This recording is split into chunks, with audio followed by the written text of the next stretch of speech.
Yes, we have ready for it. Okay, then you can mention some of your from your colleagues to give first to propose their presentation by themselves. Okay, Especially no problem. uh, especially from Chinese company.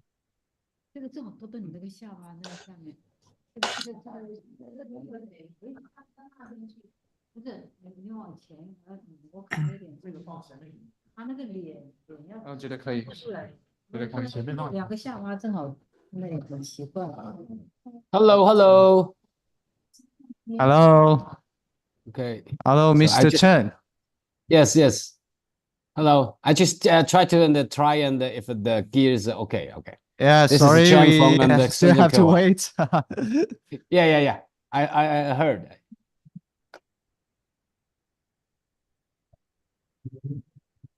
So can I try and share my screen now and see if it can work?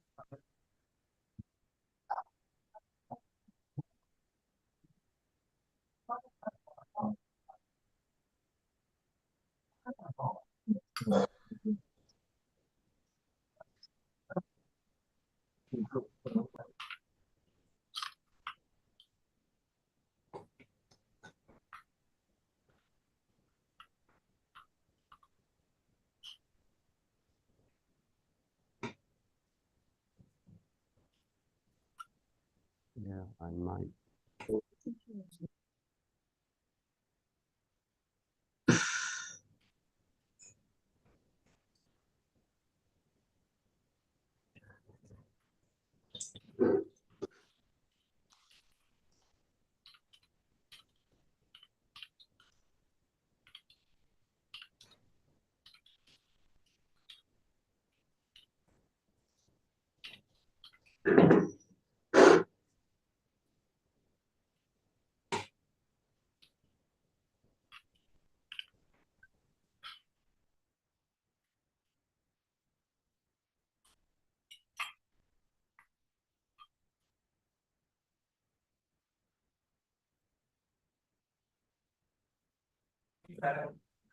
Hello.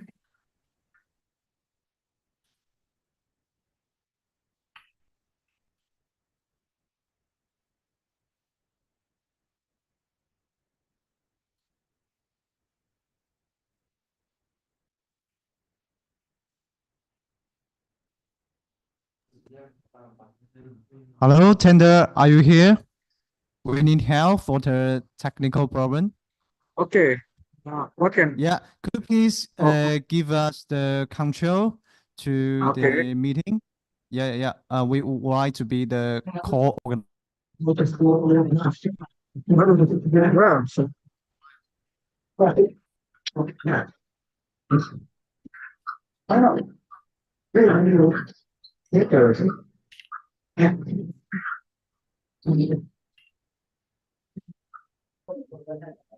Yeah, hello. Can you please give us the control of the meeting? Okay. You mean sorry? Doi, Isopus jadiin fokus.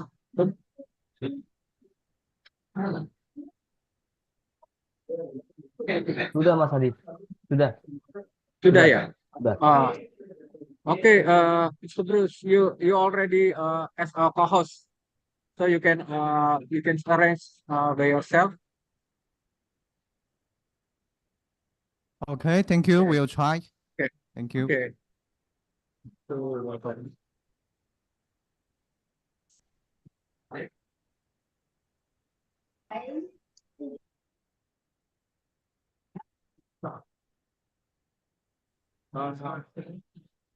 For your information, we have mostly our speaker from PLN. PLN is state-owned enterprise about electricity in Indonesia.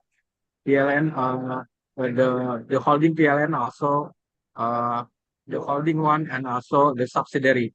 So from Indonesia, just for intermezzo for your information related to PLN. we still waiting.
Just for a moment, please. We got Metro Vito now.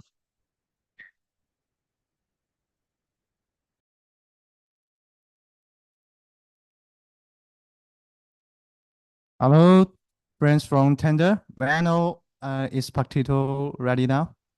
Yes, he will ready in around 2 minutes. Okay. Okay, 2 minutes, right?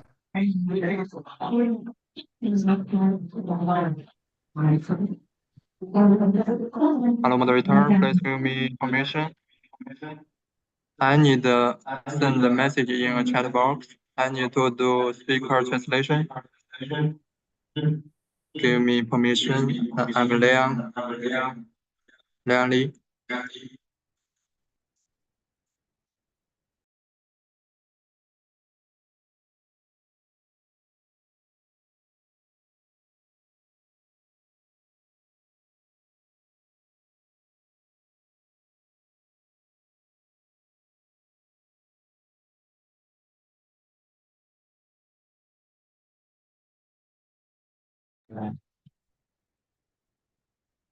We got Indonesian.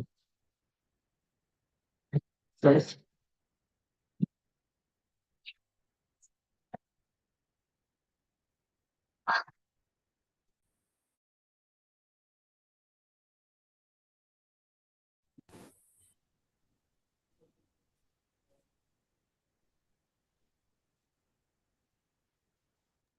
Mr. Pakito, can you hear me? Yang Pak Hermansyah dari terima kasih sudah bergabung, Pak Hermansyah dari PLN Engineering. Sir, please give me permission. I need to do a speaker translation. I need to send a message in the chat box when speaker speaking. Pak Bruce mana Bruce? Pak Bruce. Bruce udah jadi co-host belum? Sudah Pak, sudah. Sudah ya. Bruce, if you want to Yeah, Mr. from Partido, speaker from, I'm you here. can make a speakers from China become a co-host too. Sorry? 我们可以让中方的人来成为那个，他说我们这边有 Can set speakers from China become a co-host first. Okay, I see.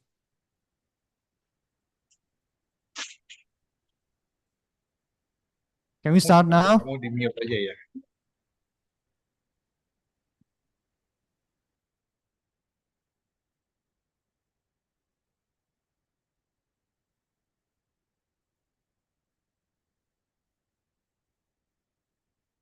Bisa kalau di lapangan.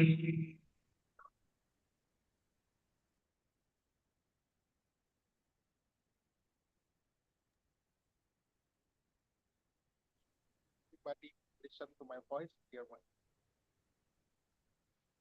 Is it okay?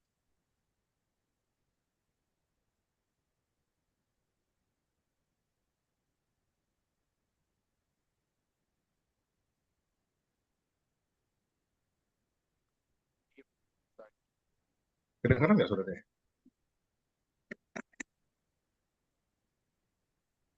Tes 1, 2, 3.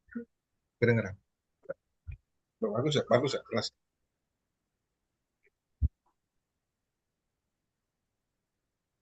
Hotel ada, udah.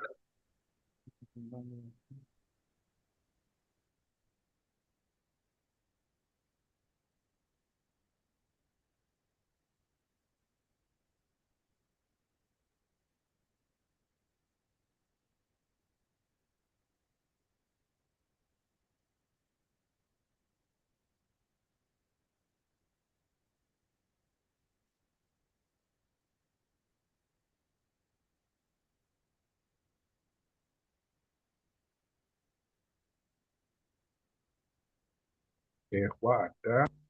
Dr. Henry. Hello, Mr. Partido. Can we start now? Wait.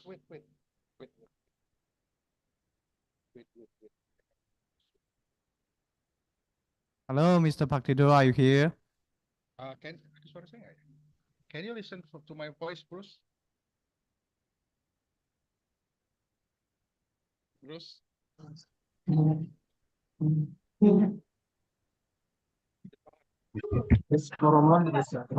Okay, can you hear my voice now? Yes, very clear. Okay, now we have here the speakers from, I see Pak Herman Shah ya, from PLN ya. Apa ya Pak Herman Shah from the PLN.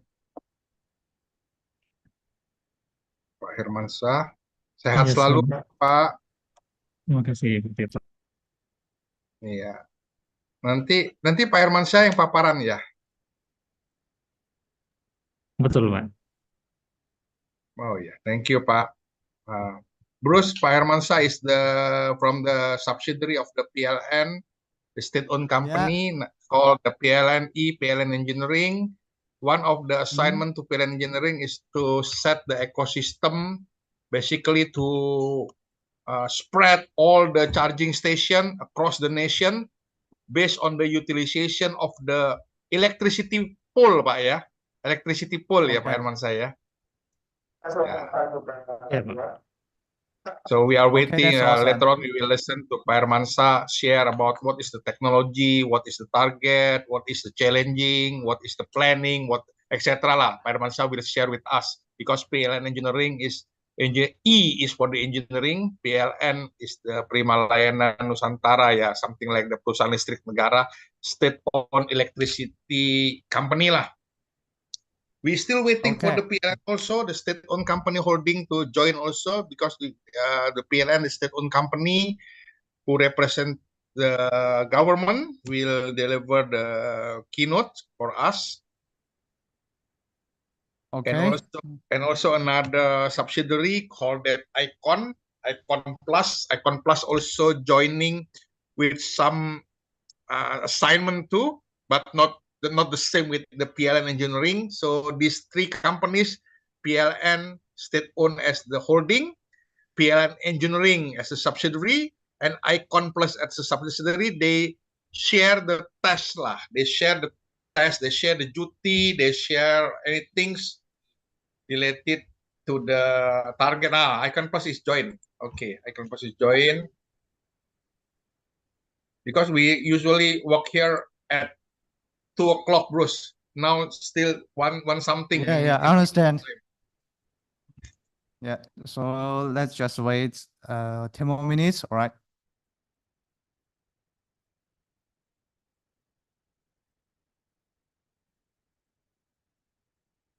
Hmm. 关一下麦，关一下麦。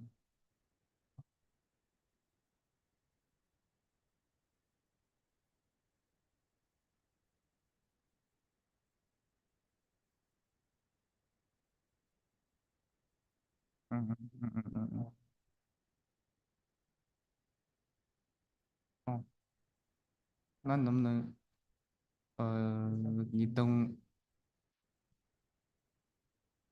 对，你登我的就行了嘛。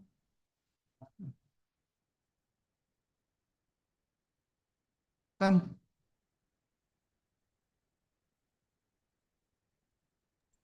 Okay, Icon Plus. Where is Icon Plus? I just see the Icon Plus.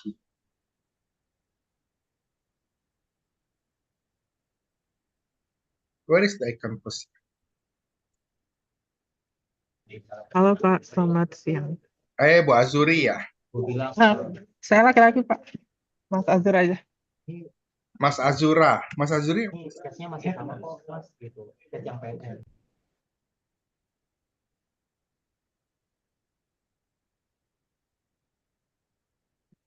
Okay.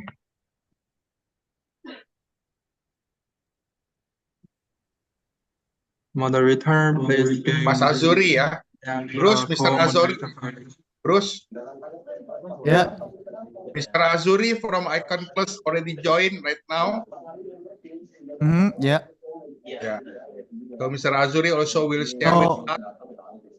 okay, but Pak before Mansa dan that, Pak Azuri, meeting ini adalah meeting murni online yang mana dihadiri oleh pelaku baik riset maupun teknologi maupun produsen dari penyedia ekosistem EV, khususnya ekosistem terkait dengan charging ya. Fokus hari ini adalah charging. Nah, di sini ada hadir rekan-rekan dari China, teknologi penyedia China yang memang mereka sangat-sangat agresif dan familiar dengan charging system. Language-nya, we are using the English language, and here we can see that many China companies, China manufacturing, and China technology provider related to the EV ecosystem specialized in the charging system, because we know that the technology of the EV develops so fast, yeah. Not only the vehicle, but also the battery, and also the charging system, because of this whole ecosystem who said, nah, PLN masuk nih. Okay, Bu Hesti. Okay, Mr. Barito, we have some technical problem about the Zoom. Can you please share the control to us because we need to translate some Chinese words to English, and we need the control, the call anchor, call host. Oh, who want to become the co-host? Me, Bruce Pan. Already become the co-host. Bruce already become the co-host, right?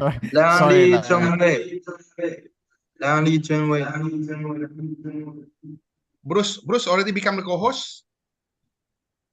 Liang Li, please. 就你那里的麦可以不用开，我们共用。Lion Li.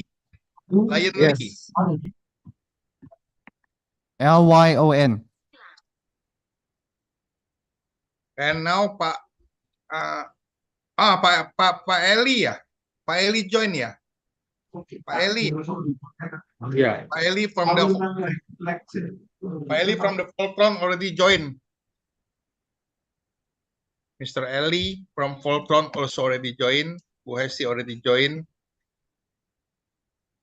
Who else Bruce want to be the co-host You just stated. Lion Lee, Udah belum? Lyon Mas Adi, Lee. Lion Lee udah belum? Sudah, bentar Pak, saya lagi cari Pak. LYON ya. Iya, itu di kiri layar. Lyon, yeah. Sudah Pak. Udah ya. Okay, Lion well Lee. Okay, thank you so much. Shall we start? Karin, Yanti mana ya? Udah di print belum ya? Okay, we'll start within 3 minutes ya. Okay, Okay, 3 minutes. All right. Yep. we'll start within 3 minutes. Maybe we can open the picture so we can take a picture together. Because now still people already join in. Okay, I think that's fine. Then gabung. Bruce, we are proud that also from the Secretary General of the National Energy Council also join. Yeah, okay. Pak Julius, apa kabar Pak Julius? I'm not Julius, but Yunus ya. Oh sorry Pak Yunus. Pak Yunus. Pak Yunus Saifullah. Aduh, kok baru kelihatan Check it. kecil ini. Oh iya Pak Yunus. Betul. Thank you Pak Yunus sudah join. Pak Yunus dari Den. So we have the complete set today. We are proud to be here. We are happy to be in this event. So maybe we can open the camera and take a picture first in the beginning. Would you all? Pak Hermansyah boleh mungkin open dulu. Oh Pak Hermansyah masuk lagi nih, 2 kamera. Oke, Pak Yunus sudah. Pak itu yang Pak Eli sudah dari Icon. Bu Hesti sudah dari AKLI, Asosiasi Kontraktor Listrik Indonesia. Oke, take a picture ya. Oh ya. Pak Martin udah. Oke, tuh 2, 3. Tuh 2. Second page. Oke. I think that we are ready to start ya. Okay, so we should start now. Oke, meanwhile tetap ya patroli di admit ya kalau dia mau masuk ya. Oke, Bruce, the time is yours, please. Okay, cool. Good afternoon, our Indonesia friends and our Chinese attendees. Welcome to the first China and Indonesia New Energy Innovation and Technology Collaboration meeting. I'm Bruce from Zhongwei Exhibition, and I'm honored to be here for the host today.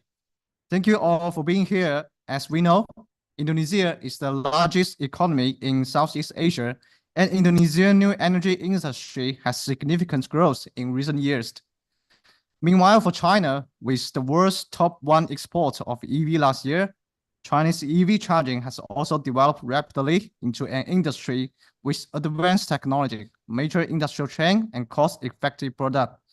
So to better achieve the energy transition, we're happy to discuss opportunities and cooperation together. To begin with, please let me introduce delegates from Chinese leading EV charging companies. They are Harry from TELD, Joy from Kehua Tech, Jeanette from EVCCE, Henry from Autel, Hannah from Top M, CC from Chaoxiang Technology, and Victor from JJXD. Welcome. And for us, we are Zhongwei Exhibition, and we are the organizer of the 20th Shanghai Charging Facility Exhibition.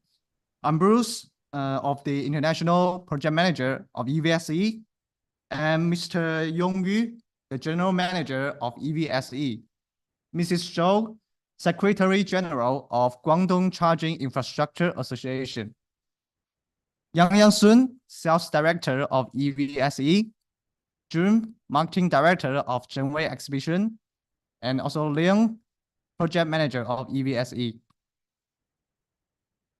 Also, I want to express my appreciation to the Indonesia leading industry media tender and CEO, Mr. Pak Tito, for co-organizing this meeting with us. So first, let's welcome Tender and Mr. Pak Tito to make a welcome speech. Welcome. Okay.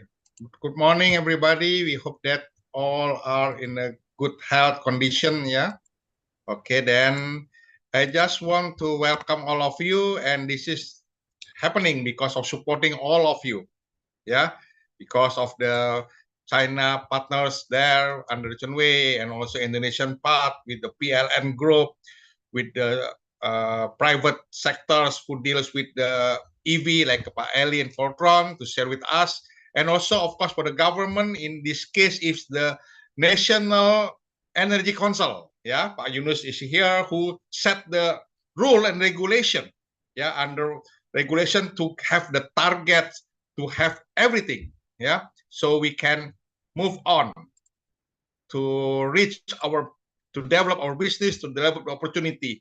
I don't know. I think I don't need to present anything lah further. I just want to let Pak Yunus, yeah, from them to deliver, because I think that we can gather together to collaborate the technology, the business opportunity, because of the government set the target that Indonesia needs to develop the EV, not only vehicle, battery, but also the infrastructure, especially for the charging system.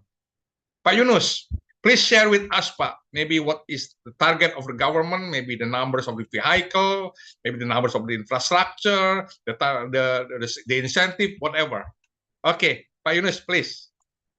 Okay, Pak thank Yunus you, want to share Pak. something? Yeah, thank you, Pak Tito Loho. Yeah. Okay, wait a minute.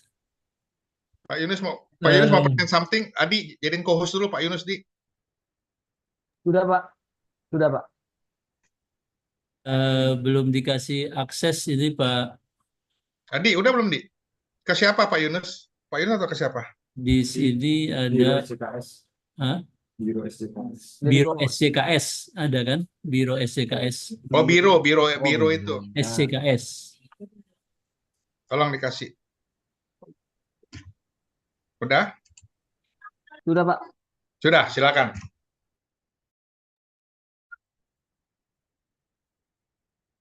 Pak Oke. Yunus, Oke. mungkin sebelum mulai mungkin sedikit informasi karena waktunya terbatas, Pak. Ya, Mungkin ya. bisa 10 menit kali, Oke, Pak, 10 ya. minutes ya. Oke. Pak, oke. Thank you, Excellency Chairman of the Forum Synergy Innovation Industry, Bapak Tito Loho, and representative of BRIN, yeah. I think representative also from the tender, yeah, Indonesia, and then representative of China's Charge Facility Association, and then representative of Zhengwei, yeah, New Energy Exhibition, and then representative of China Shenzhen, yeah, International Battery Fair, and then distinguished all institution, company, and international organization, ladies and gentlemen. Good afternoon. And then salam kebajikan, salam sejahtera bagi kita semua.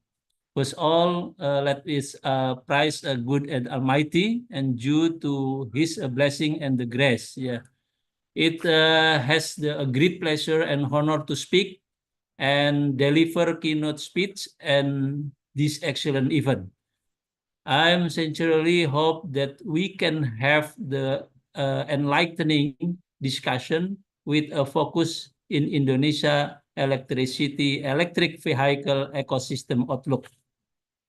Distinguished participant, the government of Indonesia has ratified the Paris Agreement and has submitted it committed to reduce greenhouse gas emission with an unconditional target of 29% and a conditional target with international support of 41% compared to business as usual emission level by the 2030. Yeah. Furthermore, last year Indonesia has unveiled its enhanced NDC, yeah, enhanced NDC document at the new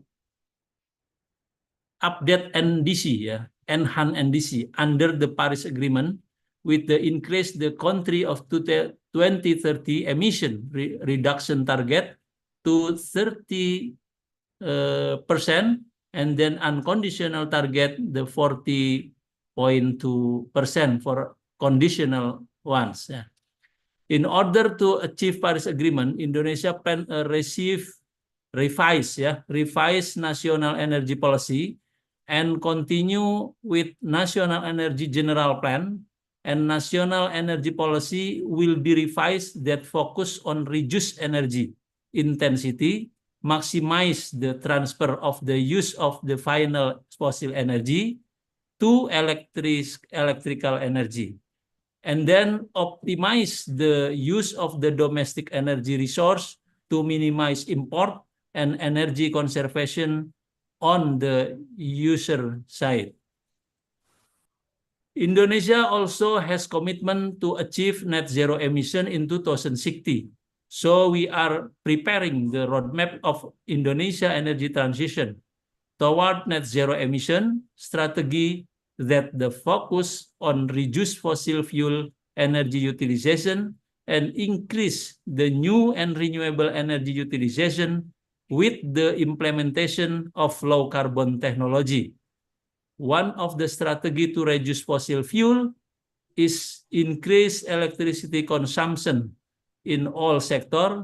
Right now, much of the electricity production come from fossil, but share of renewable energy in power sector will be increased until 90% in 2060. I think this based on renewable energy policy. The transportation sector contributes 20%, 22% of the total CO2 emission in 2030, because the transportation sector is the second largest energy consumer in 2030. So the transportation sector play a significant role in driving economic growth and achieve the net zero emission. However, the energy transition is the transportation sector is a major challenge, considered to large number of the vehicle and the national automotive industry. Indonesia is the country with the large number of vehicle in Southeast Asia, including 20 million car and 123 million motorcycle in 2030. Indonesia is also the large producer of passenger vehicle in Southeast Asia with 1.4 million car and 6.9 million motorcycle in 2030.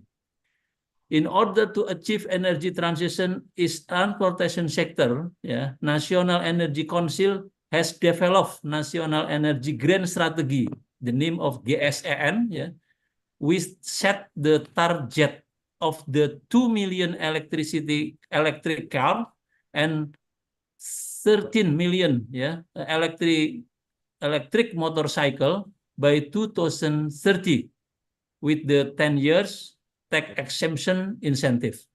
Moreover, currently DEN is also preparing the renewable of national energy policy, which set the target of 0.4 to 0.6 million of electric car and 2.9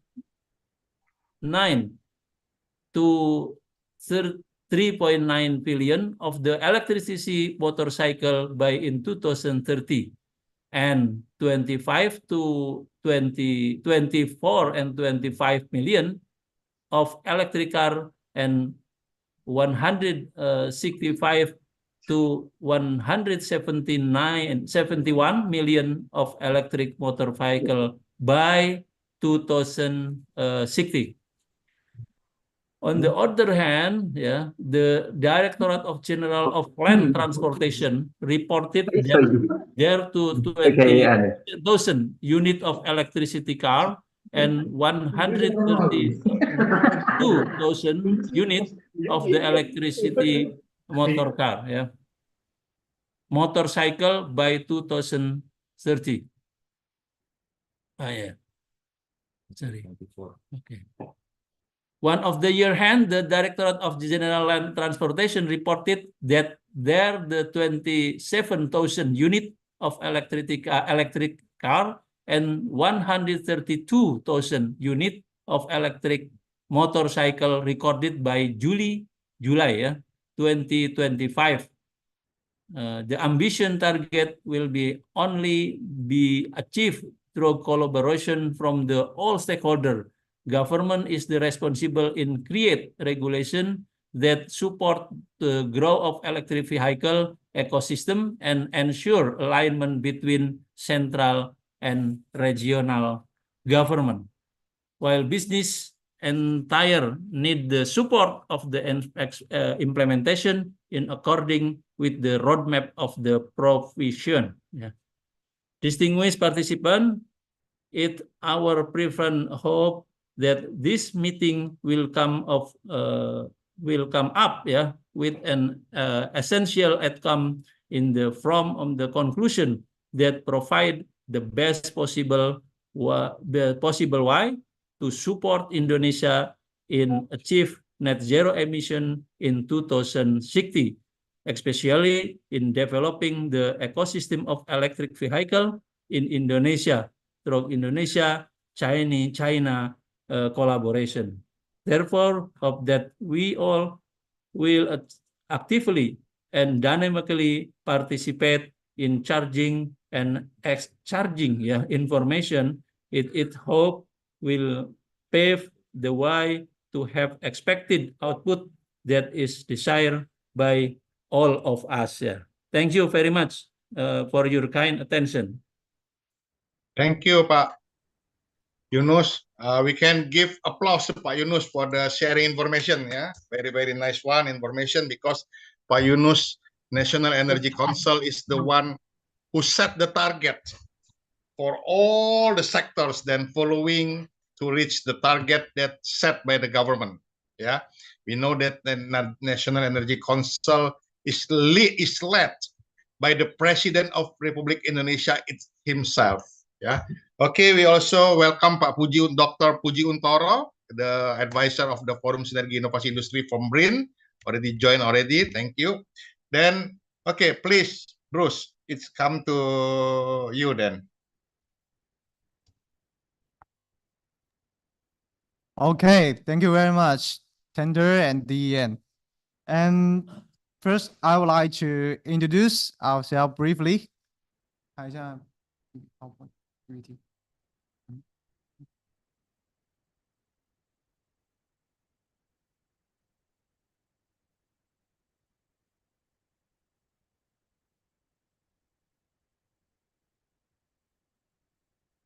Okay, we are Zhengwei Exhibition. We are the Chinese largest private list exhibition organizer, founded in 2000. And actually, we are in the business of building business, and we hold more than 100 exhibitions per year. Next.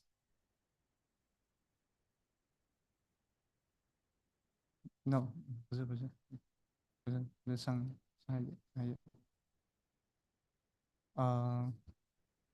下一页吧，下一页，再下一页，再下一页。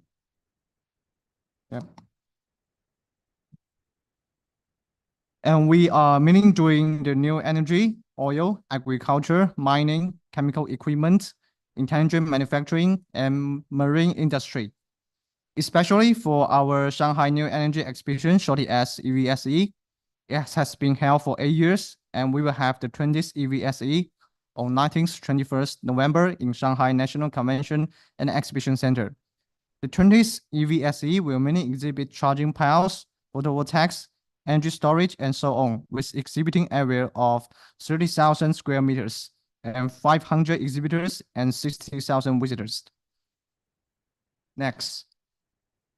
And we can see at a glance who are our previous exhibitors. Some of them are well known around the world, and some are speeding up their growth by doing export. Next. For our visitors, we have 10 overseas delegations from Southeast Asia, the Middle East, Europe, and Africa. Also 150 purchasing groups, including visitors from leading enterprises like BYD, CATL, ABB, and so on. Next. During the exhibition, we have events of 4 charging-related conference, 5 business matchmaking meeting with purchasers from Russia, Thailand, Cameroon, Europe, and Poland, and the dinner party of Golden Pie Awards with gathering of industry leaders. Next. Besides, EVSE has accumulated abundant association resources, including 10 overseas and 40 domestic associations to help attendees enhance connection with local government and new energy industry. Next. And most importantly, last month we have been to Indonesia, Jakarta, had a meeting in BRIM, the National Research and Innovation Agency. We will get to discuss opportunity and cooperation with each other, including the Indonesia big company, Pertamina New Renewable Energy, and government officials of National Energy Council. We have built friendship and we are looking forward to discovering opportunities with you all together at EVSE 19th, 21st November in Shanghai. Next.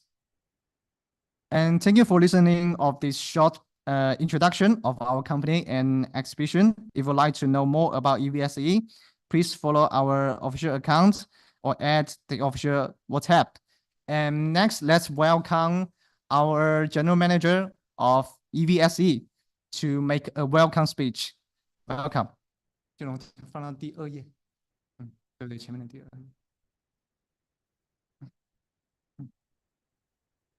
那李总，好，好，尊敬的印尼电力总局主任Brin， 各位企业代表媒体朋友们，大家下午好，我是真威国际会展集团广州公司的负责人，我叫于勇。首先呢，我代表真威会展国际以及 EVSE 第20届上海国际充电设施产业展览会，对各位表示热烈的欢迎。中国是全球最大的新能源市场之一，目前已成为全球最大、最完整的新能源产业链。凭借在锂电池、新能源车、氢能源车、光伏、风电、储能以及绿色电力等7大细分领域的卓越表现，不仅实现了自身的能源结构优化和产业的升级，更为全球新能源发展贡献了不可磨灭的力量。在绿色转型的全球浪潮中，印尼作为东南亚最大的经济体，不仅坐拥丰富的自然资源，更在新能源领域展现出前所未有的政策决心和市场潜力。印尼的新能源产业近年来扩展迅速，为支持新能源汽车的普及，印尼政府还致力于充电站等配套设施的建设，通过规划和建设充电网络，为新能源汽车的充电提供便利条件。中国和印尼同为发展中大国和新兴的经济体代表，传统友谊深厚，合作密切深入。此次以中国印尼新能源产品线上交流为契机，是两国推动共建“一带一路”和构建人类命运共同体携手共进的重大实践。真威会展愿同印尼相关单位一起，构建更为紧密的中国东盟命运共同体，为高质量共建“一带一路”注入新的动力。真威国际会展集团是业界领先的全球会展业综合服务商，始创于2000年。我们2015年挂牌上市，是中国最具规模的民营展览机构，同时也是国际展览业联盟优非的全球董事单位。真威会展旗下拥有15个公司，每年在世界各地举办近100场展会，涉及能源资源、装备制造、新能源汽车、高端消费电子等8大板块。真威充电设施展是全球最顶尖新能源汽车充电设备展览会之一，享有充电桩行业发展风向标的美誉。每届吸引来自30个国家和地区500多家企业参展，5万人次参观，是一个国际化、品牌化、专业化的全球充电设施发展大会。相信本次线上交流会和后续真维系列展会活动将有助于中国、印尼双方更了解彼此的新能源市场，实现供需精准对接。在此特别感谢印尼媒体 Tender 的支持和合作。在接下来，我们期望与印尼各界力量继续携手合作，共同推动印尼中国新能源创新和科技合作，共同促进两国新能源行业的繁荣发展。最后呢，我预祝本次线上交流会圆满成功，谢谢大家。Thank you, Mr. Yu. Next, welcome Mrs. Zhou, General Secretary of Guangdong Charging Infrastructure Association, to make a welcome speech. Let's welcome.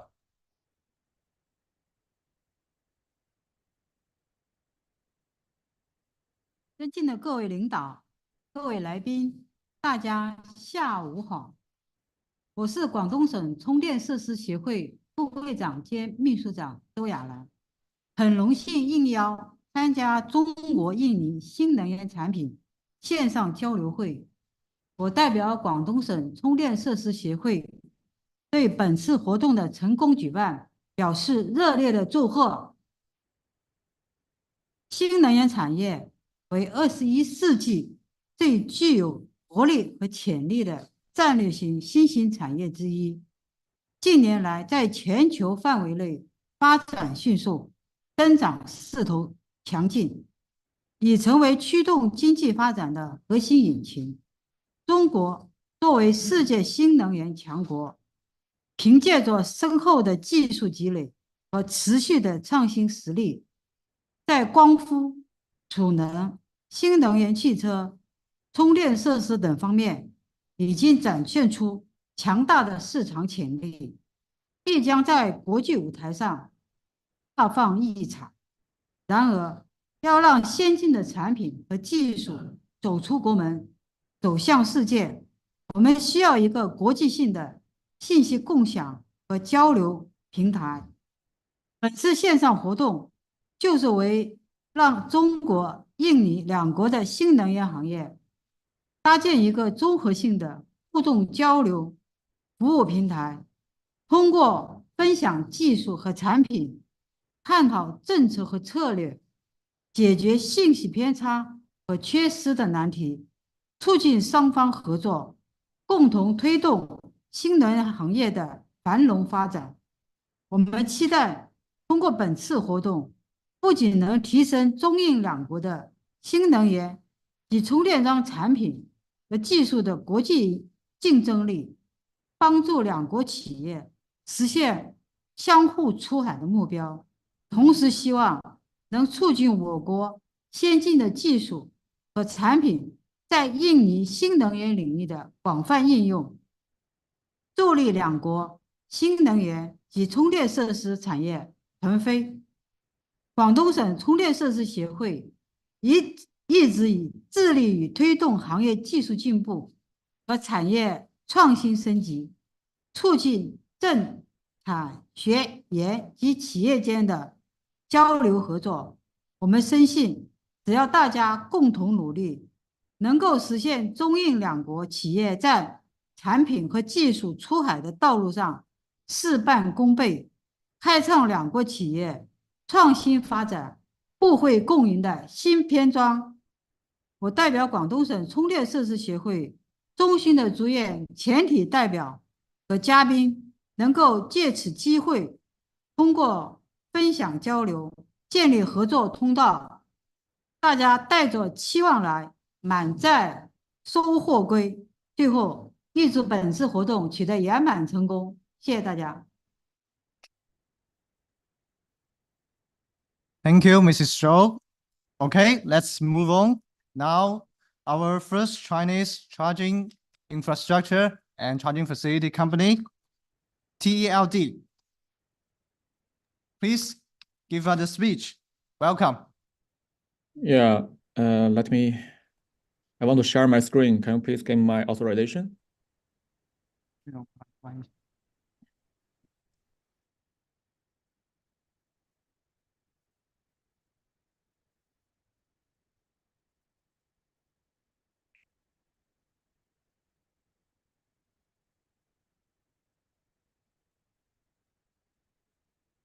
Hello, Bruce. Can you hear me? Yeah, hello, I can hear you. Yeah. Bruce, I cannot share my screen here. Can you please? It's okay. It's okay right now. It's I- okay. It's okay right now. Can you see me? Okay. Yeah, that's fine. Yeah. Okay. Okay, thank you, Harry. The stage is yours. Yeah, thank you very much. So, good afternoon, everybody. My name is Harvey. I'm the sales director of the TRD for the Asia market.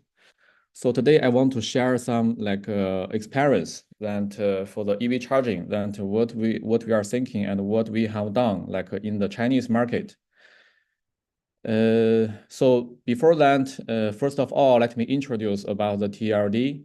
So TRD, actually, we have two business activities. First, we are the charge point operator. We are the largest one and number one in the operator in China. So right now we are running 600,000 charger in China. So the market share is around 30% in China. But again, right now we are still increasing.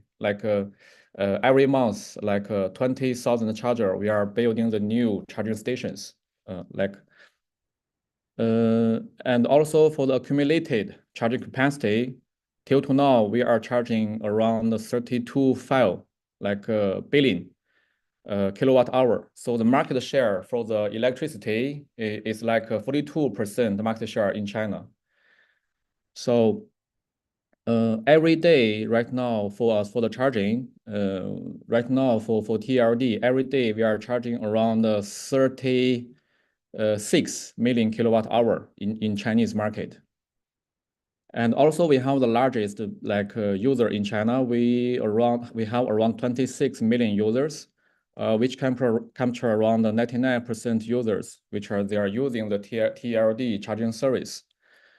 And TLD also we are very very focused on for the new tech and R&D. So we are investing exceeding 2 billion yuan till to now to upgrading our EV charging technology. Okay, so this is just to give you one impression about TLD. So the TLD right now we have around 4,000 employee and R&D people around 1,500, and we have technical patents around 1,300. So globally we have around 10 R&D center, R&D research center. So we want to share what we are thinking about the EV charging. You know, right now, actually, most of the country, they have their target to reach to the carbon zero emission. So they set target. As I say, one of the major key to change from to realize this target is to change the ICE vehicle to the EV. But to change to the EV, so it is not the only goal, because if you again, for example, you're charging by the old energy, the electricity is generated by the coal, by the natural gas, or for example by the petroleum. So again, you are changing nothing, you just change the way. So we have to try to use the new energy to charge with the new vehicle. But for the new energy right now, there is a weakness and difficulty. Is like a wind, like solar. It is unstable and uncontrollable. So which means that maybe today there is energy, but tomorrow there isn't. So we have to solve this problem. The only way is to we build the energy storage system. But the problem is that right now the energy storage system is very expensive. And I think every country don't have enough budget for to build, to invest on such a big scale for the energy storage. So in our idea, actually 3-4 years ago, we already started. We think the EV is the best way to use, to manage to be energy storage. For example, if there is new energy, for example, we can charge to the vehicle, and when there is a need, So from the vehicle, also we can release the power, to the national grid. So this is our thinking. This is our thought about the EV charging and also the new energy.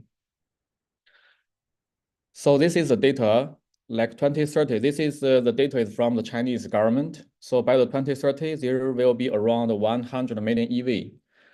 So the market permeability will be over 80%. So which means that if we treat like EV as the energy storage, so there will be 6,000 GWh, like battery capacity. So the energy storage marginal cost somehow like zero of each kilowatt hour. And 2030, there will be retired used car, which is 10 million EV. So the retired battery, for example, the battery, the efficiency, normally the vehicle is 60 kilowatt hour. So the battery capacity decreased to 40 kilowatt hour. So 10 million EV, which means we have like a retired battery for 400 GWh. So the energy storage marginal cost is only 0.2 CNY each kilowatt hour. So this is the figure that what you like the future, the forecast for the EV number and also the battery.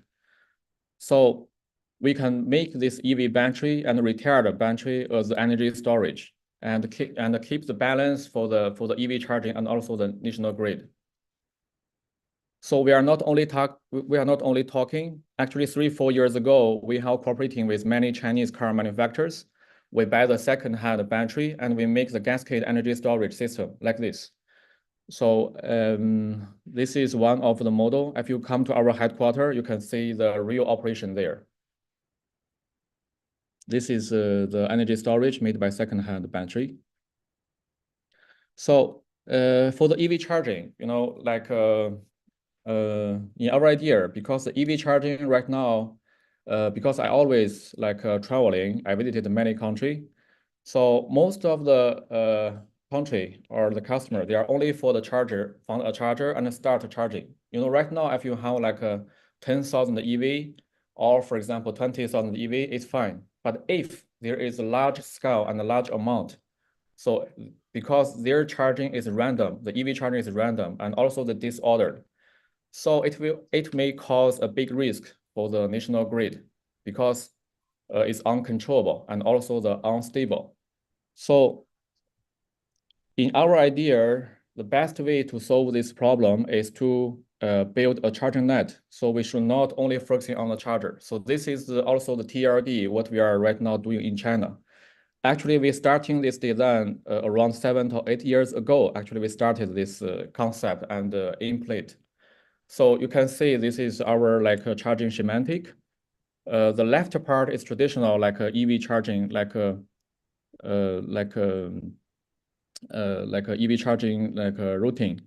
So you get the power from the power plant and through the distribution network through the transformer.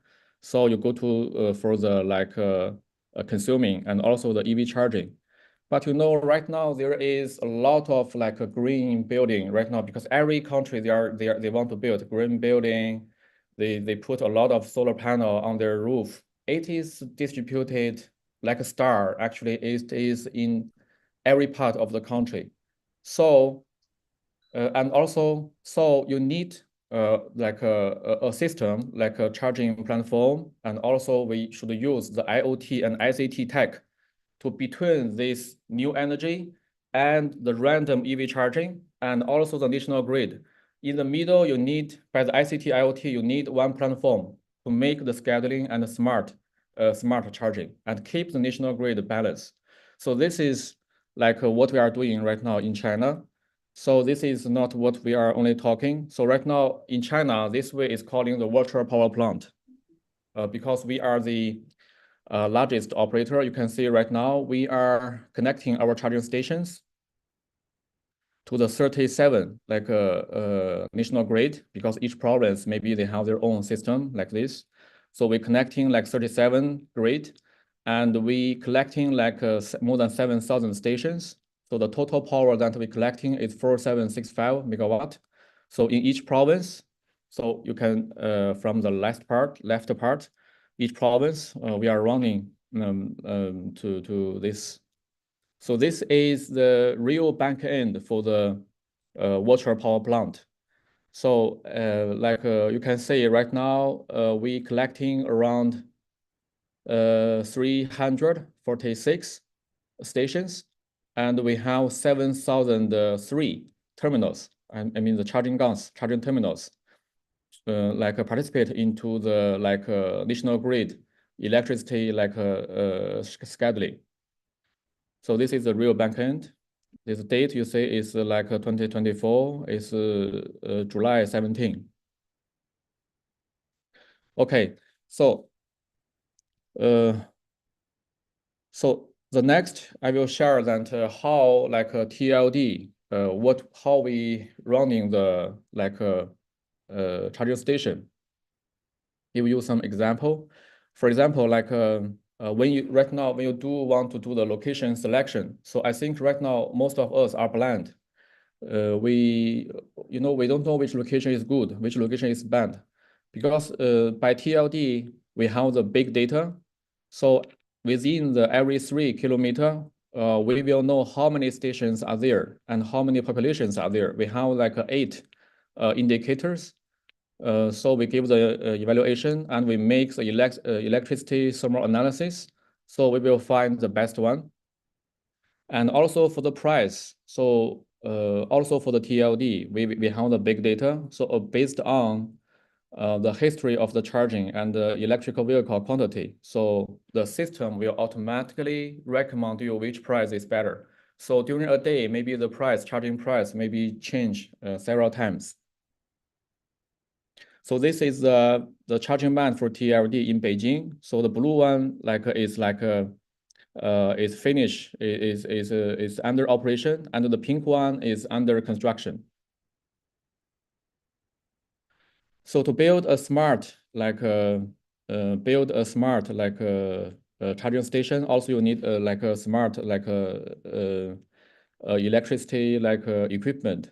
So because our mother company, actually they are the manufacturer for the transformer, so they are very familiar with the smart grid.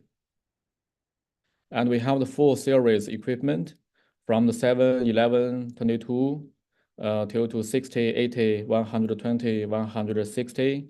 And after that 200, 240, we have the full series.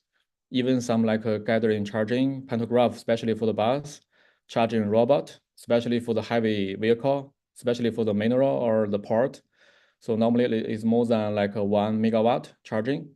We have our special product like group charging. Actually, this is invented by TRD, and we are the first company to convince government to use the group charging system. And also in China, we completed more than 470 cases for the microgrid. So by the solar panel, we have the AC busbar plan. Also, we have the DC busbar plan. So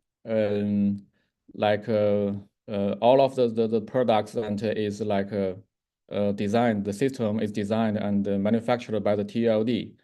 So by the DC busbar plan, we are not comparing to the AC busbar, we can save 16%. We can save the 8% energy saving. And also, as I mentioned, TLD, we are the largest e-mobility service provider. So we have different kind of platform, like charging network scheduling, especially connecting to the national grid. We have the charging station monitoring. We can clearly know, for example, this station, how many cars charging, how much they are charged, which is online, which is offline. And also we can integrate it with CCTV and gate barrier access control, so you can directly check the real-time video. And also we have the big data management. So for example, in our company, we have the tool, we have a lot of big data for new energy and like a battery and also the user.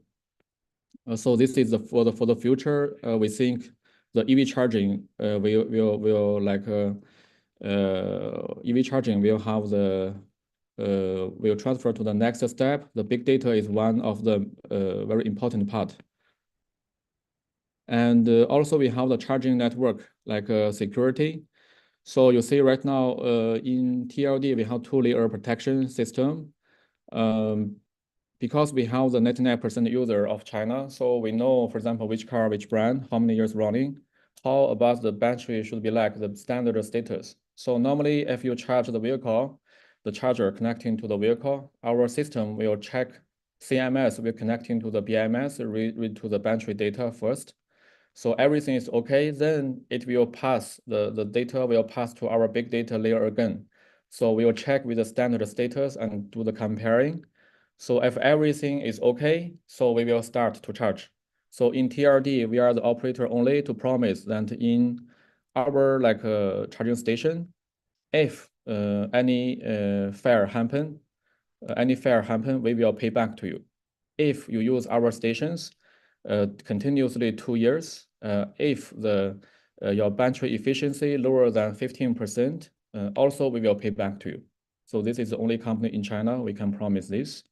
And also we have intelligent like maintenance for our like EV charging stations. So in TLD, every charger we install more than 100 sensors. So which means supporting like 300 to 500 like error code. So which means if there is anything happen, so the failure, like the error code will automatically be generated and upload to the cloud platform. And the cloud platform will send the message or email or make the phone call to the engineer. So the engineer will know which station, which location, which charger, what is the problem, and how to solve it. So in our company, even the junior after sales, like engineer, they can fix it. And also we have the EMS platform. So to coordinating with the energy storage system, to manage the energy storage system and EV charge, the national grid, and also the solar energy. And also we have some like interface for our partner. So because we have 10 years experience charging in China, so we almost consider all of the functions, for example, service fee, income, like profit sharing, operation efficiency, platform traffic, attracting, customer evaluation management. So even you join us, also you will have the back end and how you can design your like operation by yourself. For our partner, also we have like a full client list. We have some video calls, we have certification system. So the partner, if cooperating with the TRD, you will enjoy all of the courses and all of the 10 years experience in China.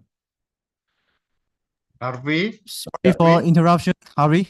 Sorry, the time's limited. Okay. So please, just 1 minute left. Sorry. Yeah. Okay. So our service almost cover all of the scenario. So we are looking for the like government who have the plan, and we are looking for the partners. We can provide partners with comprehensive solutions.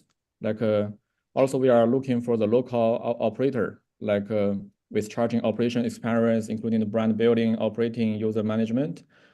So this is actually, I want to tell what is the TLD different from the others. First, as you say, we are not one company like only do the charger. So we are one company like designing for the charging net. This is what we are doing right now in China. So this is already running. This is the first one. Second, TLD, all of the core parts we like manufacturing and also like design by ourselves, totally by ourselves. So which means in the future upgrading and after sales, you don't have any worries. And the third one is that we are very flexible for the corporation. So if you want to cooperation in the like the distribution way, also we can help you. So if you want us to invest the money to build the charger for you to the operation, also we are ready in the Indonesia. If you want to have the joint venture, also we are ready to in the Indonesia market. And the TRD is the company like also willing to do the local manufacturing. So we are looking for the partners like Indonesia for the government and operator and some financial group who is willing in this business. So this is my contact information. So if you have the interest, the number also is like a WhatsApp number and WeChat number. Okay, thank you, Okay, Helgi. thank you, thank you. Okay, thank you. Okay, thank you, Manos. What a great company, yeah, TLD, and I'm sure that it can help Indonesia to do the transformation, energy transition. And maybe Bruce, we can, because we all already listened to the TLD about the presentation about how to build the ecosystem of the charging system national widespread over China. Maybe we can now listen to the Pertamina, yeah, state-owned company who is actually as a major player in Indonesia, including to the providing the charging system. Pertamina, Pak Hermansyah? Pak Pertamina, sorry, PLN. Oh, baik, Pertamina, PLN. Okay. PLN. I'm from PLN Sorry. Engineering. Bukan PLN, Okay. PLN. Mungkin PLN dulu kali Pak Hermansyah, bentar. PLN, ada yang dari PLN? Ini bisa ditutup dulu nggak ya presentationnya? Finish presentation. Close. Okay. Mungkin nanti Pak habis PLN nanti akan ada China, baru kemudian masuk PLN Engineering yang akan who will do the transformation to the whole electricity pool ya Pak Hermansyah, betul ya? Oke, PLN yang dari PLN ada? PLN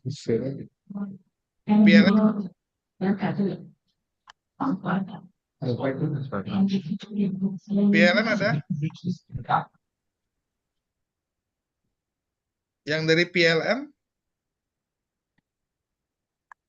Tadi saya lihat ada dari PLN tuh. Yeah, I saw Pak Rudi, but now he's not in the list anymore. PLN ada? Dari PLN udah hadir belum? Belum ya? Pak Rudi ini Pak sudah nggak ada sekarang ya. Tadi ada ya? Iya Pak, tadi ada Pak. Oke, mungkin tadi interrupted ya. Nanti disampaikan. Nanti kontak aja. Oke, kalau gitu sekarang mungkin kita ke PLN Engineering dulu kali. Silakan Pak Hermansyah.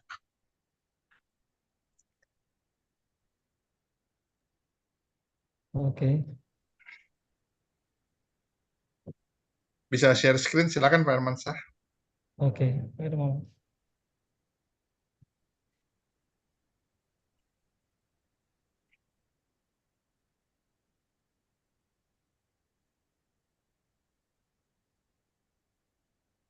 Okay. Good afternoon, everyone. I am Muhammad Hermansyah from PLN Engineering. PLN Engineering is a subsidiary of PLN, state-owned electricity company in Indonesia. We are very honored to have a chance to present here. Let me start with our vision that our CEO from PLN head office has aspiration that PLNA become the best engineering entity in Southeast Asia, and we have vision to become a global company and the #1 customer choice for integrated and trusted engineering solutions. And as you can see here, we have 4 board of directors. We are led by a woman, Mrs. Hairani Rahmatullah. This is PLNA at a glance. We have 5 cluster engineering. One of them is engineering for innovative technology. In here, we have mission to provide breakthrough design and innovation in field electricity. And talking about EV development, the EV development is included in this cluster for PLN engineering. We also have a partnership process in PLNE, where one of them is e-mobility, including electric vehicles, interface, and charging infrastructure.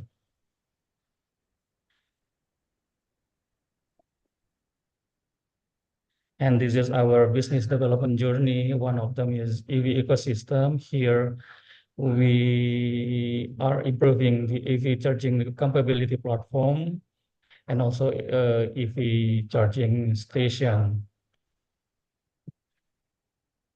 And this is the legacy. We are also designing the EV and also EV boot, developing motors for EV boot, so it can substitute the traditional motor EV boot motor. And we are also developing the design of charging station, where one of them is focusing on pole-mounted EV charging. As you can see here, number one, pole-mounted EV charging, that the EV charger is inserted into a pole. The capacity is 7 kilowatt. And number two and number three is under development. And if you are interested with us to develop this kind of charger together, we are very welcome to partner together. As you can see, number two, that pole-mounted EV charger with no cable and gun, and number three, also with no cable and gun. Here, that cable and gun is provided by the EV owners. So in the at the pole, we only provide the charger, but for the cable and gun is provided by the customers. The difference between number two and number three, that number two, the controller is still in the charger, but number three, the controller is embedded in the cable. Okay, now we talk about EV development, the EV development in Indonesia, that Indonesia holds 30% of the world's nickel reserves, and it makes Indonesia a crucial player in the EV battery market. And for the every battery EV vehicle sales growth, you can see that in 2023, the sales reached 17,000 units, and the growth is around 60% than 2022. And the future goals, Indonesia aims to build an EV ecosystem from raw materials to complete EV production. As we can see in the graph, that the growth is over 100%, and you can see also the ratio between battery EV vehicle and charging station. SPKLU here means EV charger, EV charging station. The ratio is around 1 to 25. So one charging station for 25 EV. In 2023, it is 1 to 29. And this is government's rules in achieving EV targets that our governments in Indonesia have we have this presidential decree number 55 2018, that the objective is to accelerate the adoption of battery electric vehicles, where the key points is to establish a legal framework, encourages investment, and promotes research and development in EV technology. And it is followed by presidential instruction number 7, 2022, where the objective is mandate the use of EVs for government operation. This is interesting, that where government requires government agencies to transition their vehicle fleets to EVs, also sets targets for the EV percentage, and support the development of charging infrastructure in government facilities. And also luxury good tax PPNBM reduction to 0%, where EVs are exempt from the luxury good tax, making them more affordable for consumers. And other fiscal incentives, import duty exemptions for EV components, value-added tax reductions, and incentives for local manufacturing and assembly of EVs. And this is the real business in supporting the EV development. We can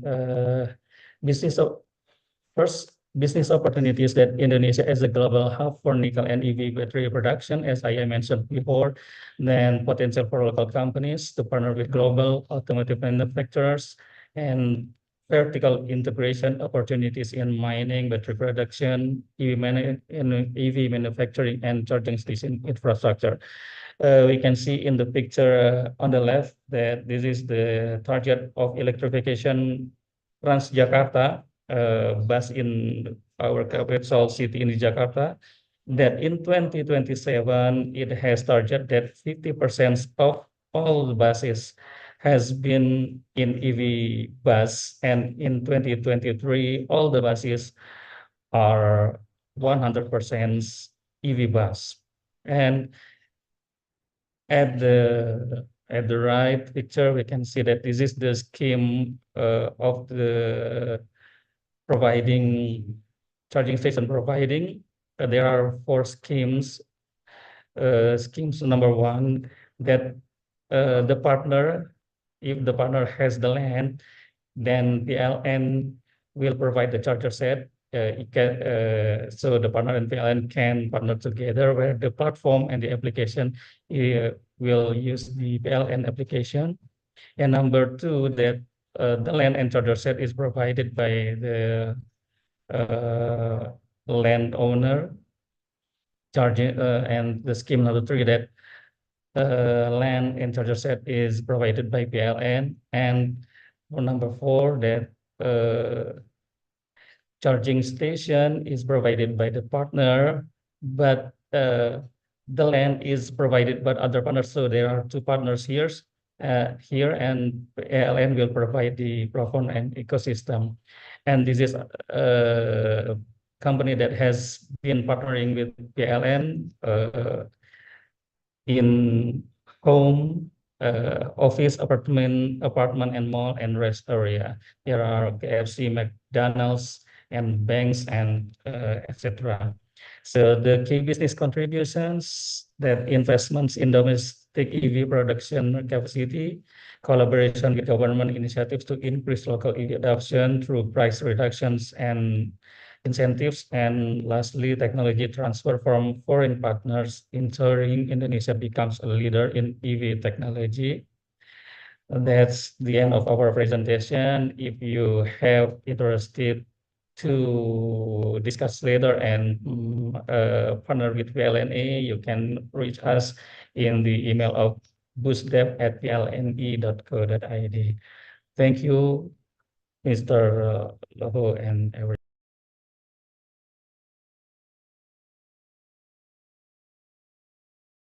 Okay, thank you, Pak Hermansyah. So give a picture, yeah, to the what PLN doing. Of course, we cannot compare head to head between what China industry have settled, yeah, with the Indonesia, because Indonesia now still ongoing to have the EV as not more alternative, but also already become the major, Pak Hermansyah. So I think it's need a collaboration, and especially now also join already from the BRIN, Pak Eka, also from the experts of the electricity engineer and expert Pak Joko Darwanto, yeah, from the ITB. Already joined, so I think that we have to do the collaboration. So Bruce, please, for the next presenter. Okay, thank you for PLN's wonderful speech. And now let's move on. Welcome Joy from Kehua Tech to introduce their company. Okay, please allow me to sharing my screen.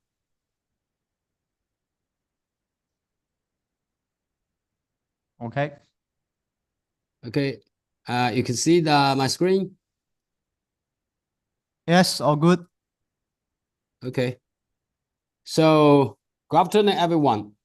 I'm Joey, representing Kehua as Regional Sales Director with Mr. Yao, our country manager, who is currently based in Jakarta. Thanks to EVSE to organize this event. We are very happy to communicate with all professionals from Indonesia energy and the mobility sector regarding the use of Chinese renewable technology and a product to support realization of Indonesia zero emission target. First of all, please let me introduce Kehua. With over 36 years of experience, Kehua is a global leader in power conversion technology, supported by strong R&D, mass production, and supply chain management. Our business span 4 key areas. First one is the EV charger infrastructures. We supply over 400,000 chargers globally in countries like China, Germany, US, Japan, and Korea, etc. And second part was renewable energy.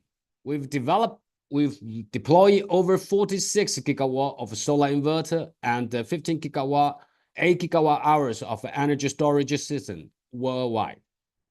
And third part is our critical power. Our Kelong brand UPS has been top brand in China for 24 consecutive years, competing with global giants such as Schneider, ABB, Vertiv, Huawei, and Eaton. And the last part of our business was data center. We operate 200,000 square meters of a data center space with 35,000 rack in commission. Okay, this slide presents our EV charger product range, including power module, AC, DC chargers, and battery swapping chargers, with power option from 7 kilowatt to 1.44 megawatts. Our charger cater to various scenarios, including residential, commercial, public, fleet, and highway charging. And this slide highlights our photovoltaic inverter, ranging from single phase to 3-phase with power capacity from 3 kilowatt up to 9 megawatts. Ideal for residential, commercial, industry, and utility scale solar systems. Okay, everyone can see my screen is moving, right? Okay.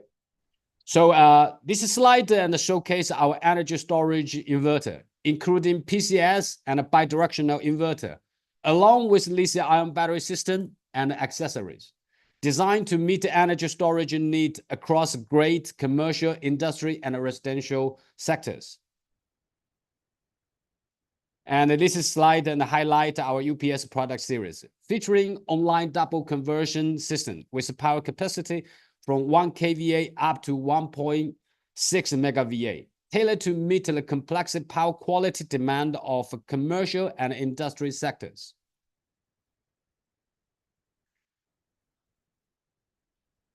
And with a clear understanding of Kehua expertise in critical power, renewable energy, and a data center solution, let's focus on how our EV chargers are tailored to Indonesia's needs. While China has advanced in integrating renewable, Indonesia still relies heavily on fossil fuels. However, EV adoption is rapidly increasing, as shown in the right chart. However, challenge comes along with opportunities. As Indonesia's energy structure affects EV charging infrastructure's feasibility and efficiency, the rise in EV constrains existing power systems. But with abundant sunlight and renewable potential, Indonesia is poised to energy transformations. By creatively and leveraging its abundant sunlight and integrating EV charging with diverse energy source, Indonesia can enhance availability, efficiency, and profitability, paving the way for sustainable and innovative energy futures. To enhance availability, we strongly recommend implementing storage and charging expansion solution, along with solar storage and microgrid systems. This strategy can defer grid upgrade, significantly shorten charger deployment time, and rapidly increase EV chargers availability. And we recommend conducting ultra-fast charging solution for electrical bus and truck fleet, which can boost the revenue, reduce cost, improve user experience, and enhance optimize operational efficiency, lower expense, and elevate service quality for fleet operator. And to address operational challenges, Kohua provides advanced solution with innovative local power limitation features. Our system integrated local energy management, enforce power restrictions, supports up to 20% power overshooting, operate independently of a network outage, ensuring reliable station operations. Additionally, our VPFC technology utilizes reactive power compensation with a 0.9 inductive and a 0.9 capacitive reactance ratio, optimizing transformer station use, reducing the need for extra reactive power equipment. And our V2G solutions, as shown in the left diagram, enable peak shaving and the valley filling in regional microgrid by using electrical vehicle for time of use energy transfer. This allows for peak valley arbitration, create revenue through backup battery usage at the swapping stations, and integrate this station into the grid as a virtual power plant for coordinated energy management. Additionally, our smart transportation solution depicted in the right chart integrates solar energy storage, charging, discharging, inspection, and maintenance into a unified system. This consolidation ensures safe, stable, and efficient operations, leveraging big data and cross-platform integration for enhanced operational intelligence and efficiency. Now, we are exploring the solution tailored for Indonesia energy landscape. Let's move on to some real-world project where this solution has been successfully applied. So pictures number 1 to 4 highlight our project with leading energy companies like Shell, BP, PetroChina, and Total Energy. By using our product, technology, and construction expertise, we reduce the go-to-market time by an average of 20% and achieve a charger station uptime of 99.99%. Yes, and picture 5 showcases our work with Orange Charger, one of China's largest CPO, where our charger have maintained the lowest failure rate among competitors since 2023 till now. And picture 7 and 10 highlight a project with great company that integrate our EV charger, ESS, and PV systems. This project represents a new approach to intelligent and great usage, combining photovoltaic power, storage, charging, discharging, and testing. They also utilize V2G functionality to capitalize on price difference between peak and off-peak periods, creating additional revenue streams. And picture 9 features a battery swapping station installed in a mining area in Indonesia. This setup helps fleet owner avoid the high cost of a traditional charger station and grid connections, provided charging service in undeveloped area, reduce fleet downtime, and boost operational efficiency. So in conclusion, Kohua is more than an EV charger provider. We are your partner in achieve a sustainable and efficient energy future. With our proven track record, innovative solution, and deep industry knowledge, we are ready to tackle Indonesia's unique challenges. We look forward to working together to building a greener, more resilient energy infrastructures. Thank you for all your attentions. For more details or you want to discuss further, please contact us via WhatsApp and the WeChat code on the slide.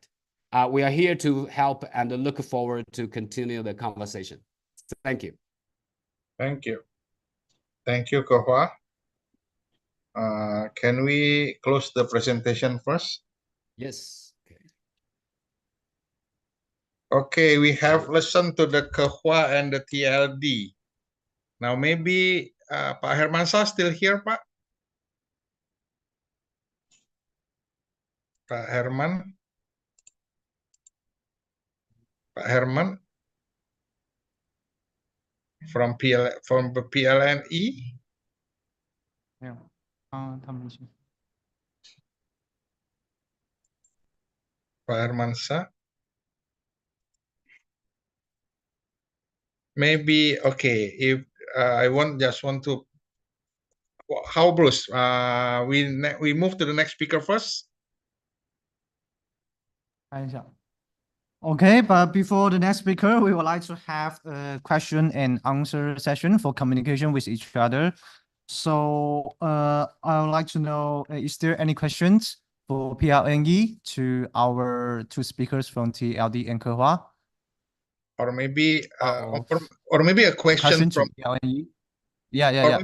Or maybe a question from the China side to ask to the PLNE, maybe want to ask something.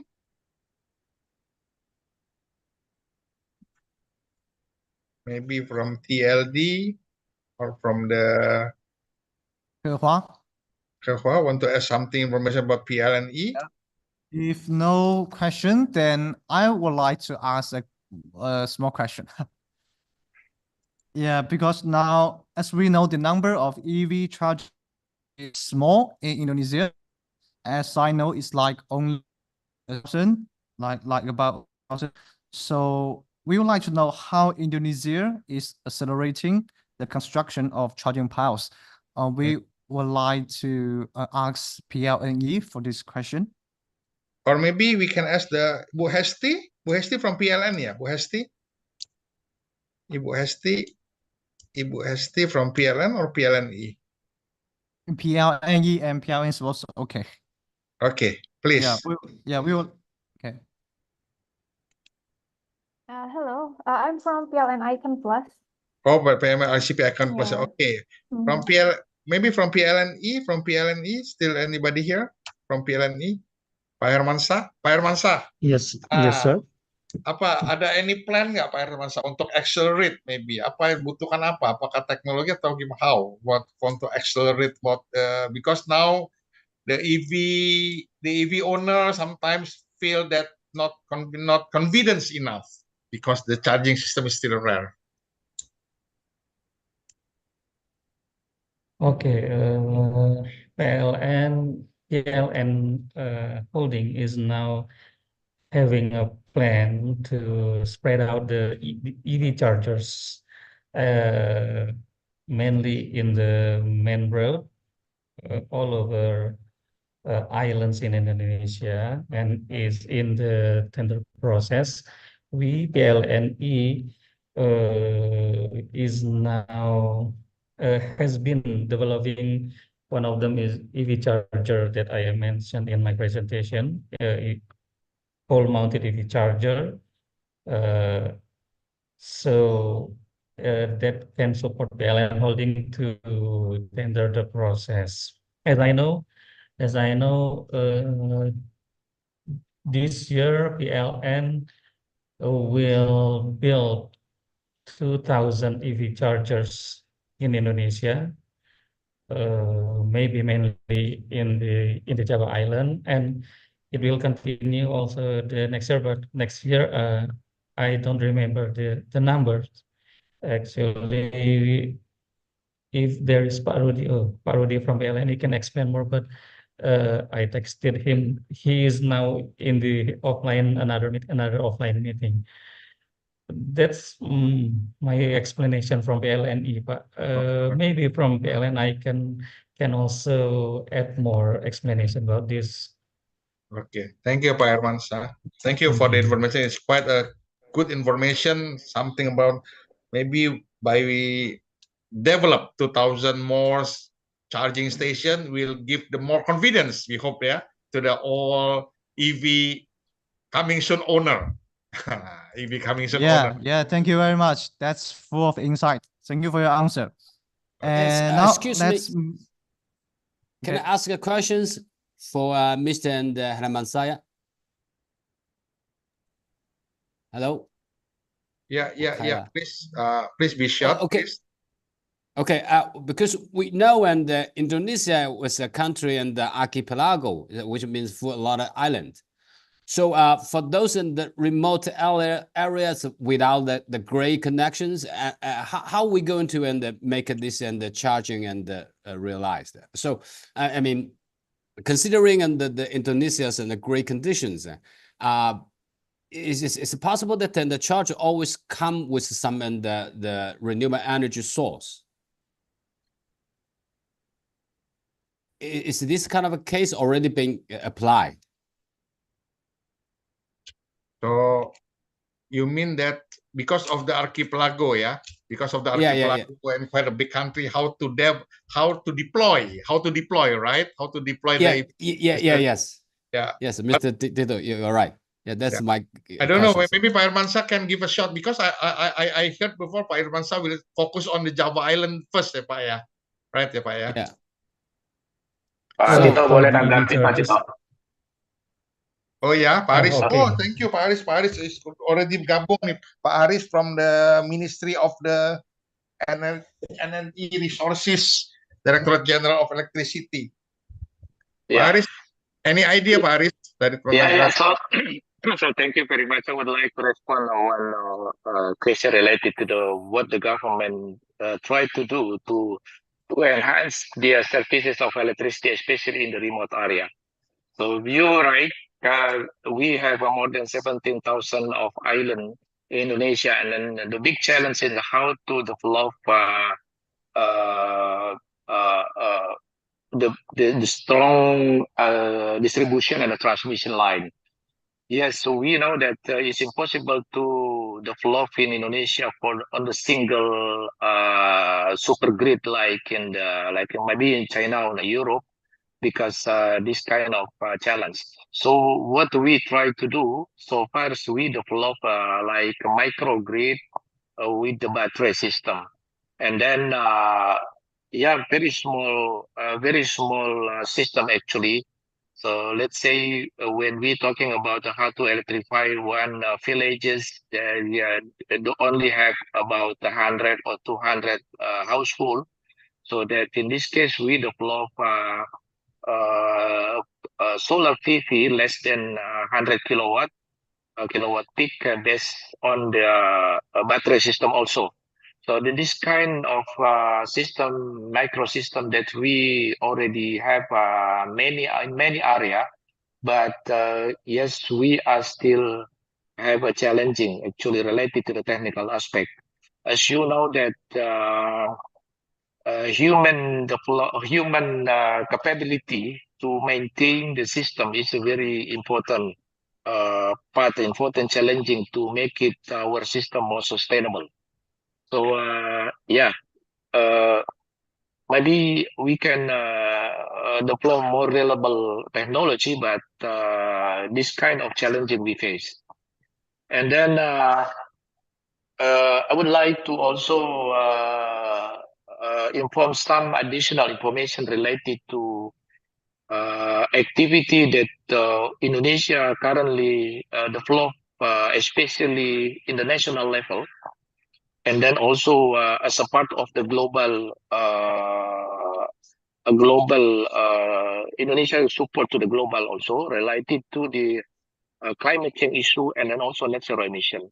I think our colleague Pak Yunus already mentioned before that so far our action on the climate change, we already developed many strategy, especially to enhance more renewable energy penetration, and then also in the supply side, and we are also trying to accelerate the electric vehicle in the demand side. As you know that so far more than 80% of our energy consumption still rely on fossil fuel, and only about 13% of our electricity from renewable energy. But we try to enhance under the net zero emission. We try to enhance the renewable energy capacity about more than 370 gigawatt by 2060. For information, that so far is our capacity is less than 100 gigawatt of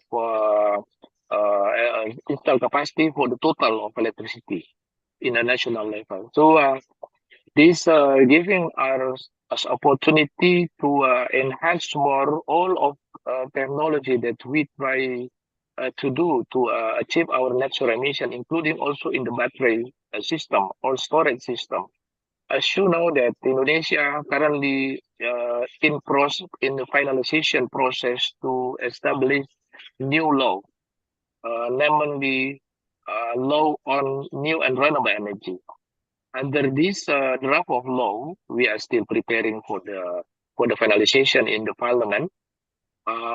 One of the strategy that we also put in the new law is about the storage system.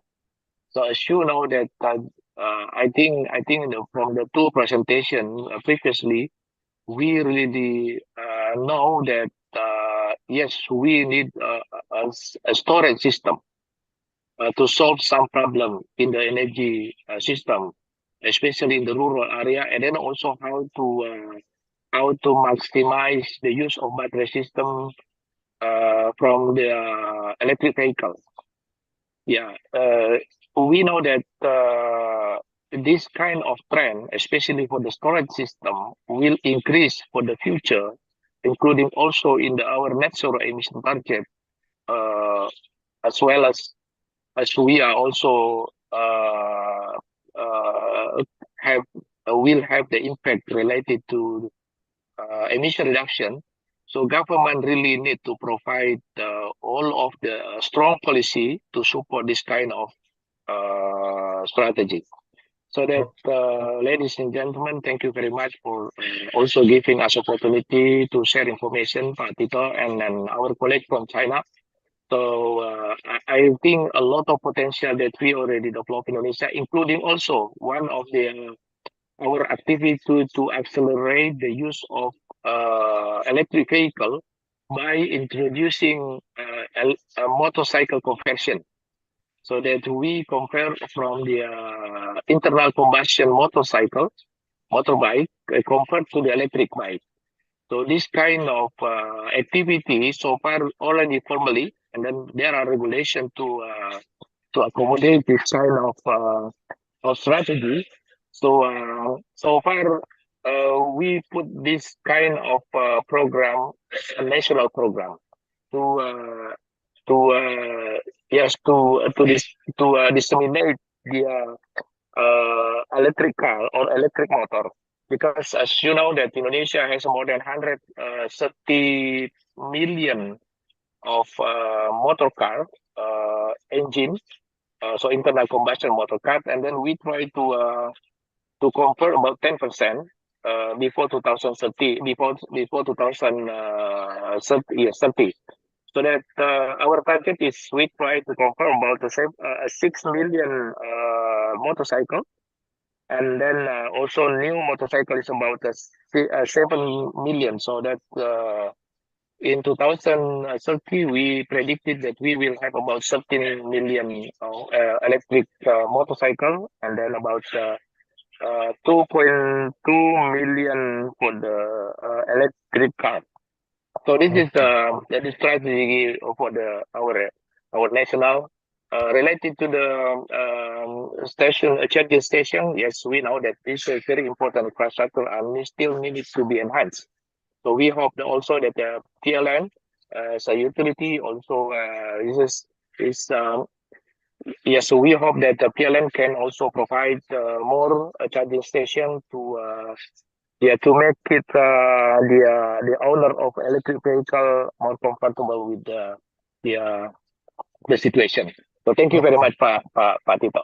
Okay, thank you, Pak Haris Yaya. Pak Haris Yaya now become the head of the center for the testing and survey for the electricity, new and electricity, including the testing and survey for the battery, for the charging, and even Pak Haris Yaya developed the EV training center, collaborate with the Korea, and maybe later on collaborate with China. Okay, Bruce.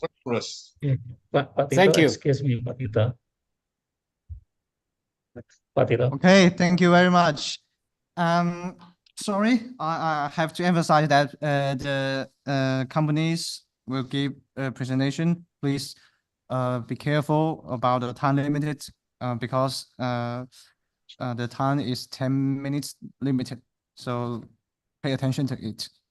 And next, let's welcome the company from EVCCE, Jeanette. Yeah, hello. Can you hear me? Yeah.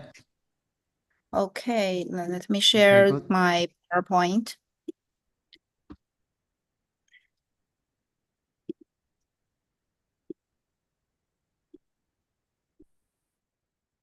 So can you can you see the PowerPoint now? Yes, can. Okay, very good. Thank you everyone, and selamat siang, and thank you Pak Haris and Tito, Pak Tito. You are introduced, let me know more about your local market, so that I can introduce the more I think more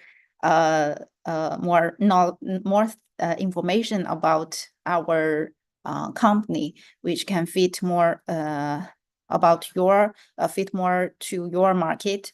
So I'm from EV Charging Clean Energy, which is EVCCE, and we are established in 2011. We are a subsidiary of East Group, which is founded in 1989, and till now we just celebrate our 35th birthday of East Group. So we have a very long history in electrical products, and in 2021 we've been #1 in EV charging infrastructure market in China, and in 2022 we've been exclusive charging solution partner for COP27. And okay, this is a brief company footprint, and here's a brief summary about our company. So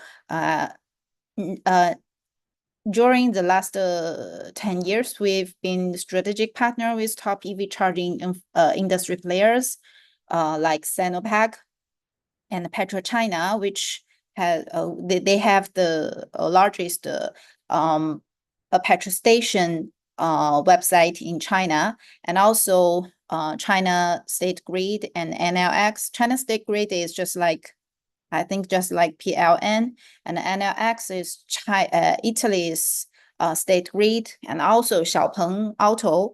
They like Chinese Tesla, and also DD Group and Tesla, and so on and so forth. And later I will introduce more detail about these cases. And also we have very strong R&D capability. We provide end-to-end solutions for all segments of charging ecosystem. Like we have our own hardware, software, and services. And also we have more than 30 years experience in power electrical products. Can you see my PowerPoint of the second page, executive summary?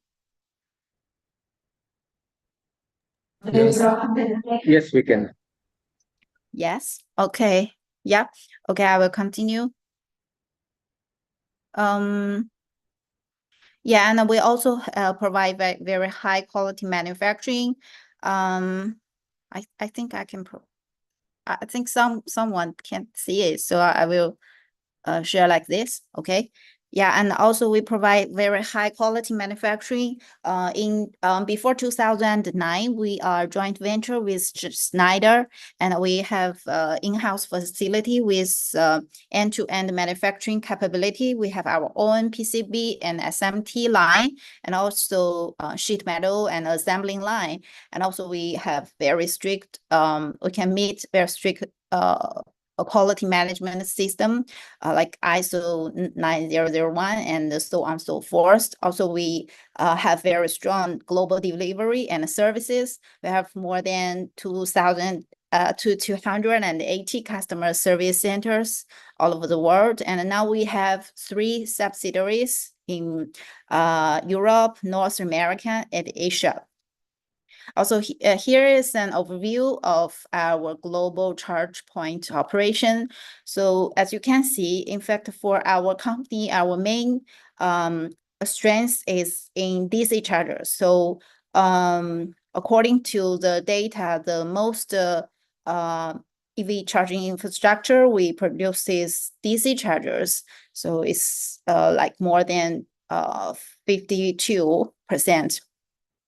And also, here's a picture about our factories. So if we have the honor to invite each one of you to view our factories, we are very happy to invite everyone here to visit our factories.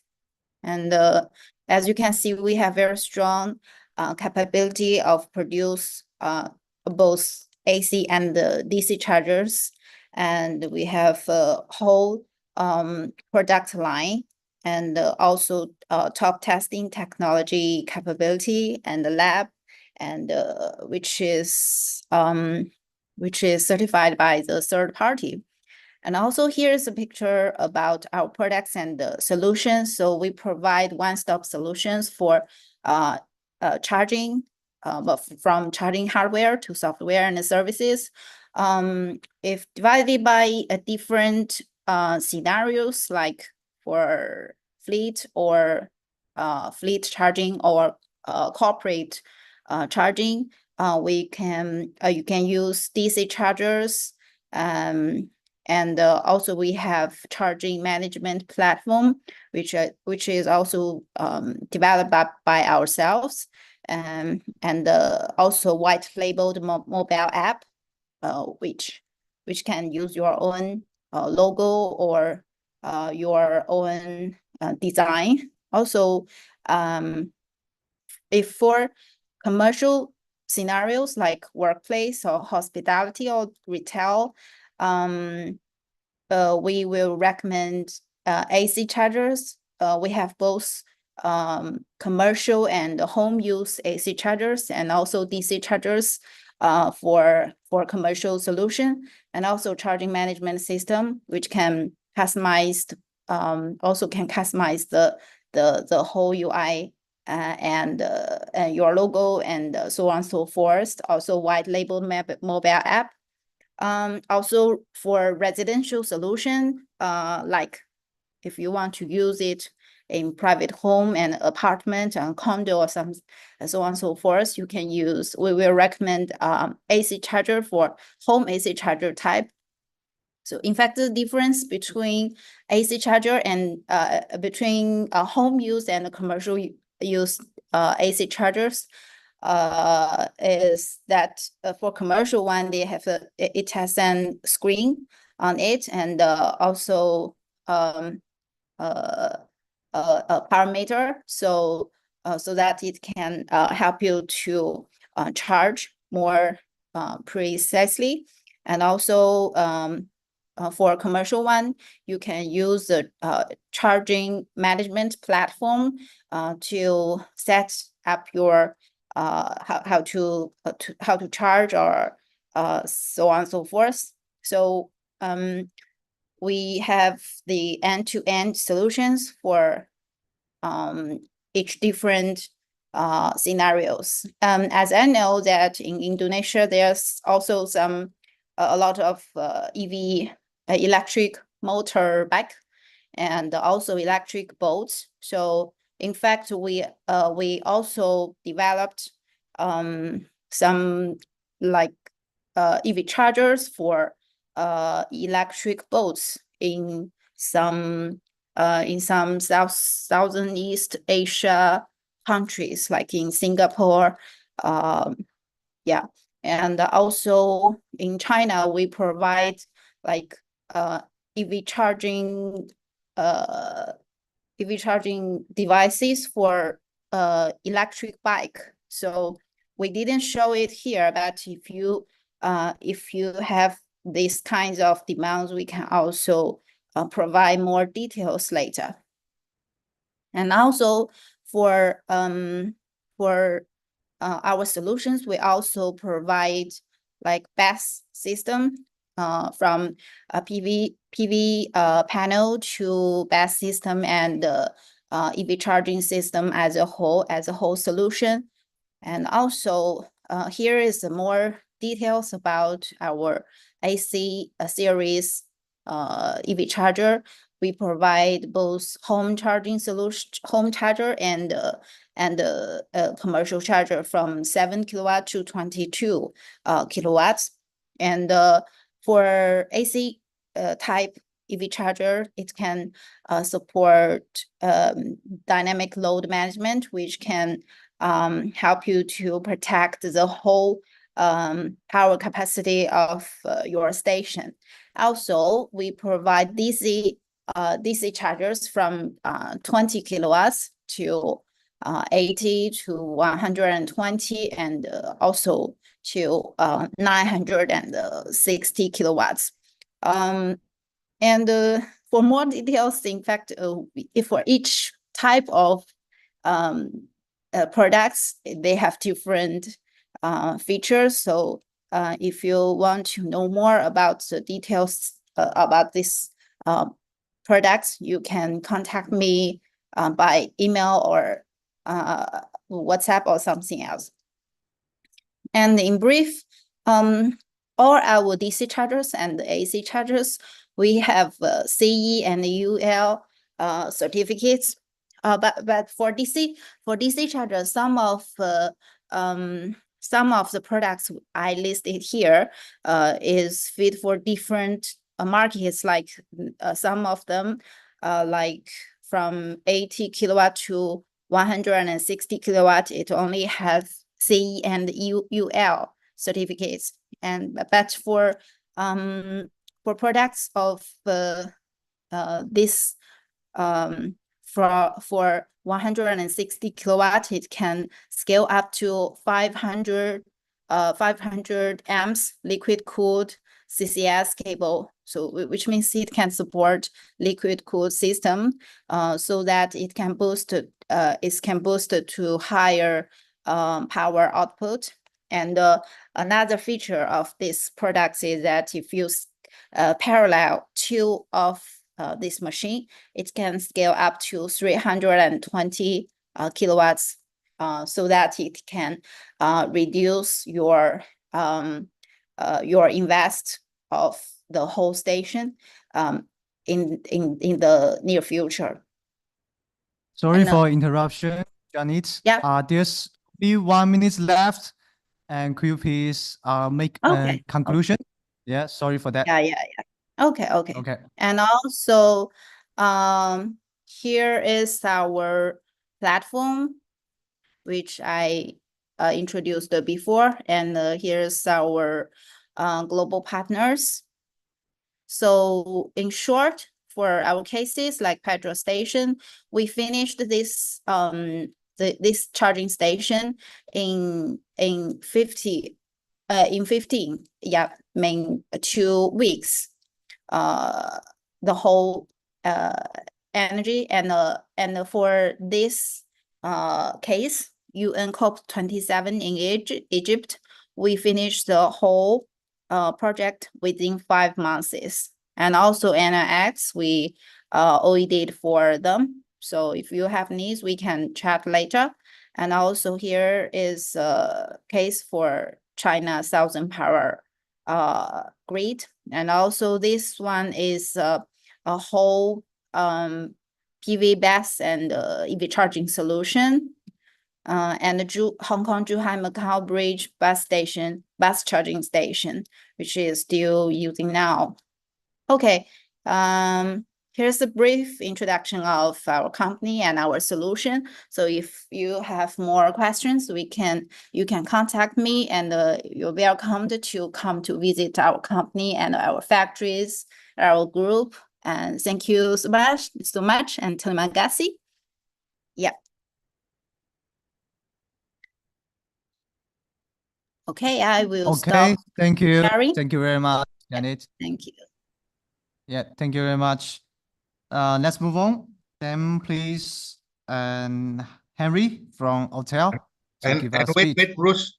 After Yep. hotel, then prepare icon plus, yeah. After hotel, then No problem. prepare Okay, no problem. Yeah. Okay. Yeah, fine. Okay. Henry, are you here? Hotel, AUTL. Yeah. Hi, Mr. Bruce. Okay. So I'm Haley, and I will Okay, hi, represent Haley too. Okay. OTL. Okay, so good afternoon, everybody. I'm Haley from OTL, and today we honored to have this chance to meet you here and exchange information and seek the potential opportunity for Indonesian market. So let me share my screen. I will spend 10 minutes to introduce OTL briefly and our solutions. Can you see my information? Okay, let's continue.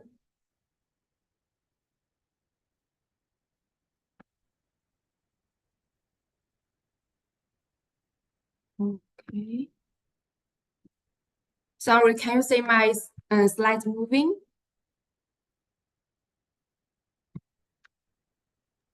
Yeah. Okay. Thank you. I will continue.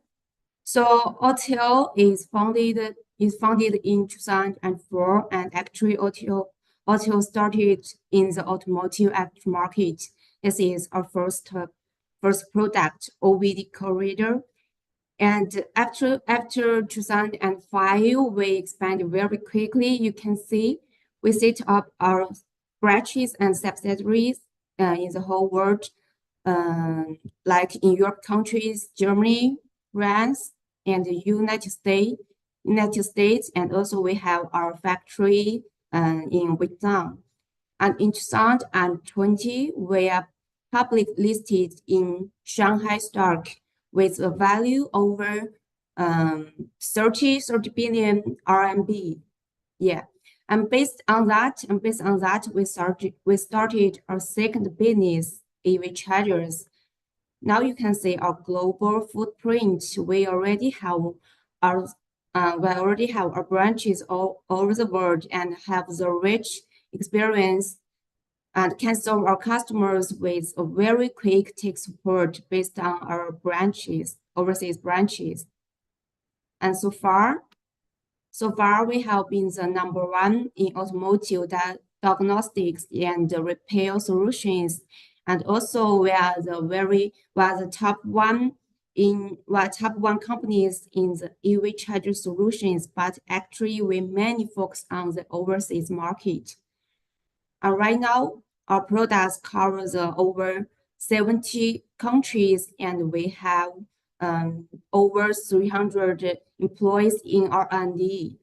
And each year we will invest over 20% revenue for the R&D to develop high quality products.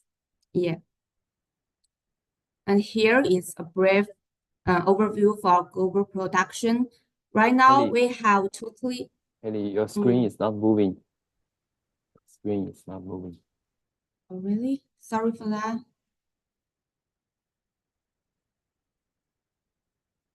How about now?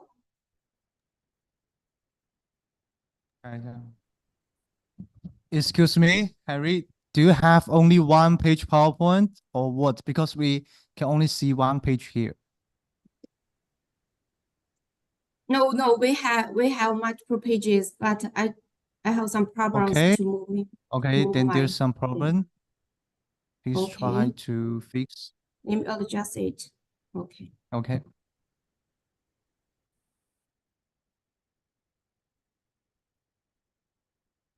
Can you see my slides moving now? Yes, Yes, can. How about now? Yes.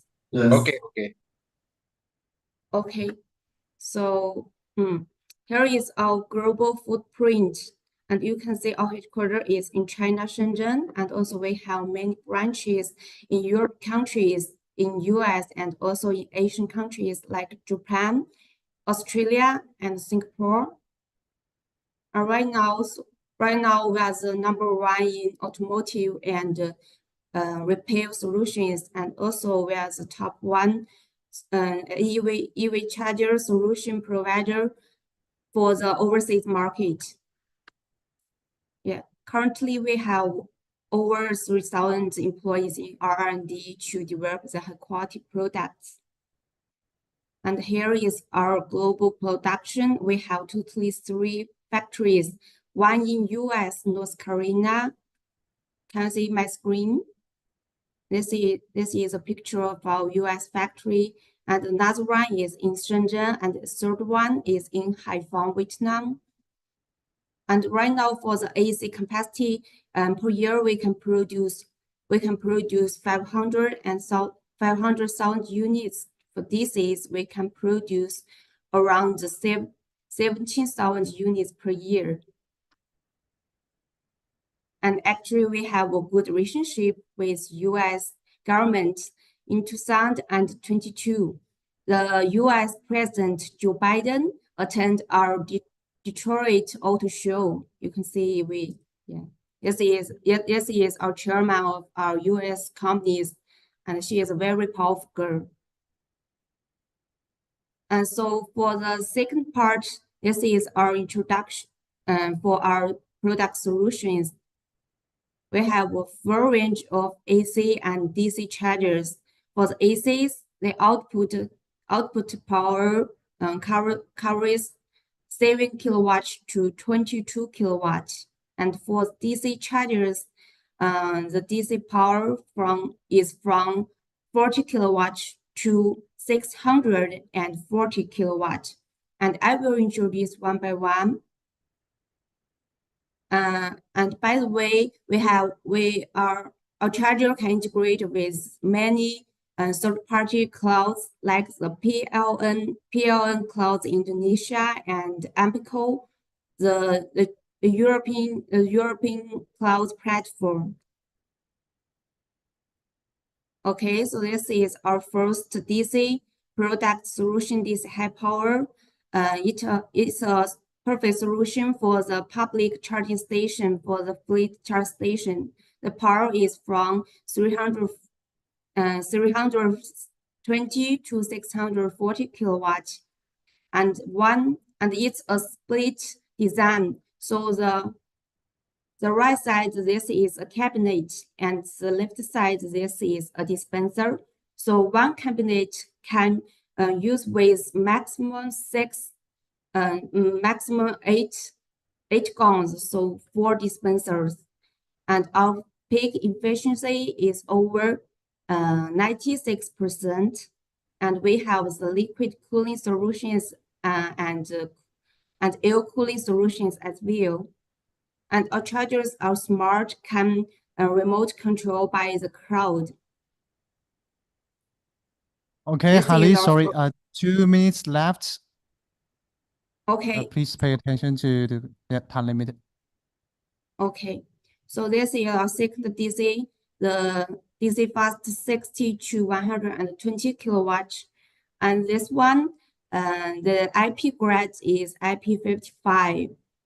And we have the 15.6-inch LCD touchscreen. And right now we have already installed 1 DC fast chargers in Indonesia Plaza with Hyundai Motor. And this is our third DC. We have DC compact, maximum 47 kilowatts. We have two ways to install, the trolley one and the pedestal one. And the maximum power is 47. Right now we have installed many DC compact chargers in Indonesia. Here you can see some cases. This is a Hyundai and Starbucks event. And we also have our chargers support DLB and ALM to control multiple chargers remotely and make sure the road won't exceed the home total road. Okay, so next part is our AC solutions. This one is our AC box can output 7 kilowatt and 22 kilowatt. Currently, we have passed the PLN testing and we have got our charger can get the discount fee because we already passed the PLN test. And this one can have socket version and cable version. Okay, so that's all from Hotel. Thank you, everyone. And if you have any questions, please contact us to seek more potential opportunities. Thank you.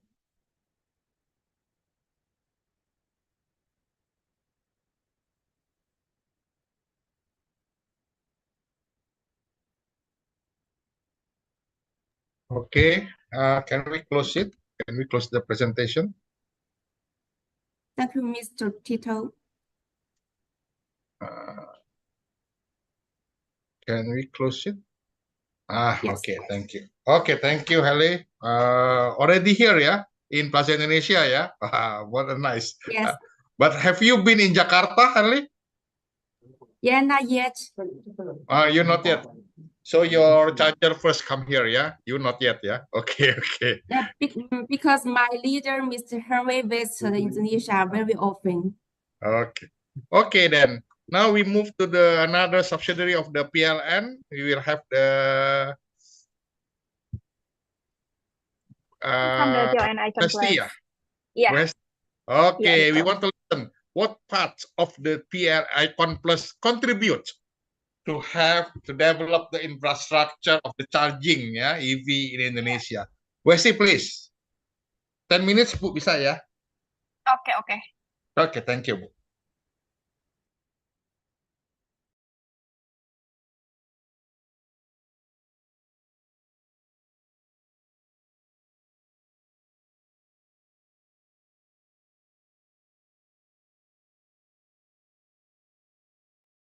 Can you see my Oke, screen? udah kelihatan, Bu, aman. Silakan di-share aja Oke, biar. siap. Silakan biar di-share. Siap. Ini judulnya Indonesian EV Ecosystem Outlook. Perfect ini. Yes. Okay. Our VP, Pak Ferdi, is unable to attend because of another meeting, so I will be replacing for the presentation. Okay. This is a glimpse about PLN. So for 78 years, we have been contributing to give electricity access throughout Indonesia. So as you can see, our achievement, PLN achievement actually, 89 million customer reach, 275 million residents get electricity. This is from big cities to the most rural areas. And then 488 trillion revenue, 72 gigawatt power generation capacity, 71,000 kilometer transmission network, 166,000 MVA, and 2,367 units of substation capacity, 66,000 MVA, 559,000 units of distribution substation capacity. Okay, and then regarding Icon Plus, we are the PLN subholdings. So we focusing on telecommunication, ICT, and green solution.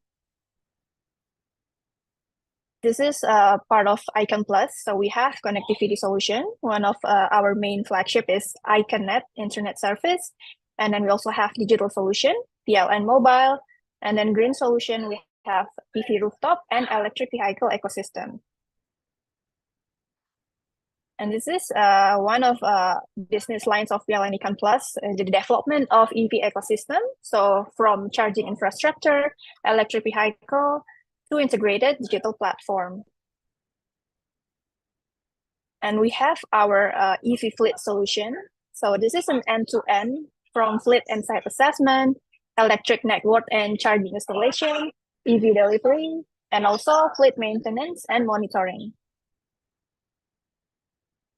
So regarding the ecosystem of EV, PLN also expanding the electric vehicle ecosystem by establishing approximately 15,000 electric vehicle charging stations and developing various partnership schemes. So this is our numbers of charging across Indonesia, and then our partners. And this is the location pinpoint of our existing charging across Indonesia. So PLN Icon Plus is a digital platform provider and the only one handling on the ground client issue resolution. So we know the issues and the problem on the ground. Okay, so we trying to build an integrated electric vehicle ecosystem. We want to be the epicenter of developing an integrated electric vehicle ecosystem through PLN Mobile. So we have the PLN Mobile app, making it easier and more convenient for electric vehicle user to manage everything in one app. We also have the PLN utility poles. This is previously also explained by the PLN engineering. And this is the government regulation in Indonesia. They are very supportive with various incentives and a push factor and low electricity prices as a pull factor. So regarding the regulation and incentive, already very supportive. And then also heavily incentivized towards EV manufacturing and customers. So EV trend in Indonesia market also evolving rapidly, but I think this data already have the latest version from the early presentation. And 1/3 of the Asian market for EV is in Indonesia, according to the forecast by USAID.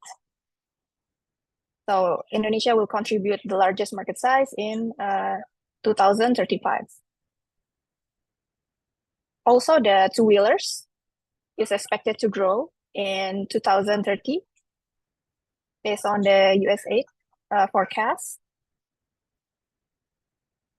And as for PLN Icon Plus, we are planning to have the EV ecosystem integrated to lifestyle convenience, such as hotel stay bundles with private charging, mall parking integration, restaurant and cafes, and many more. So this is, I think, a short presentation. If you have anything to ask or curious, you can just reach out through the email. Thank you, Esti. So it's very, very short, brief, but very compact and give a lot of information behind that numbers. Yeah, it's very nice. Okay, then we still have 3 speakers. Yeah, 2 from China and 1 from the Indonesian, the private developer. We want to listen later on with the private developer. Yeah, later on, because if we are talking about the provided to government, we always talking about the local content.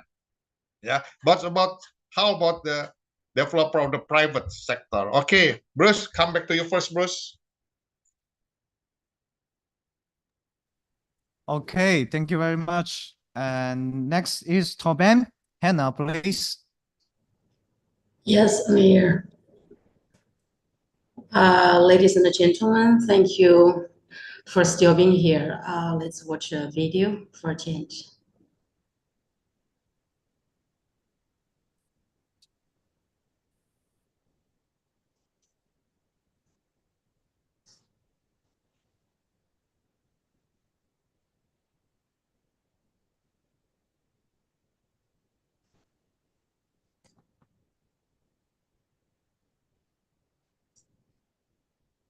No sound, no sound.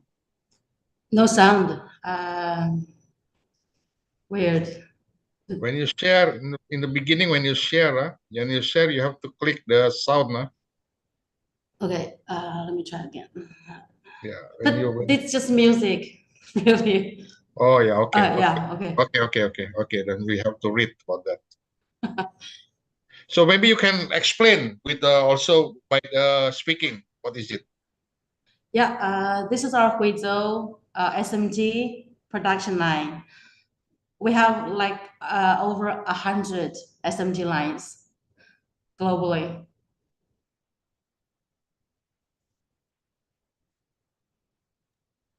So what is special about this production line to make the product? Multiple. We have like one business unit taking charge of one product line. Mine is EV chargers. So others are home appliances, power tools, and batteries, inverters, etc.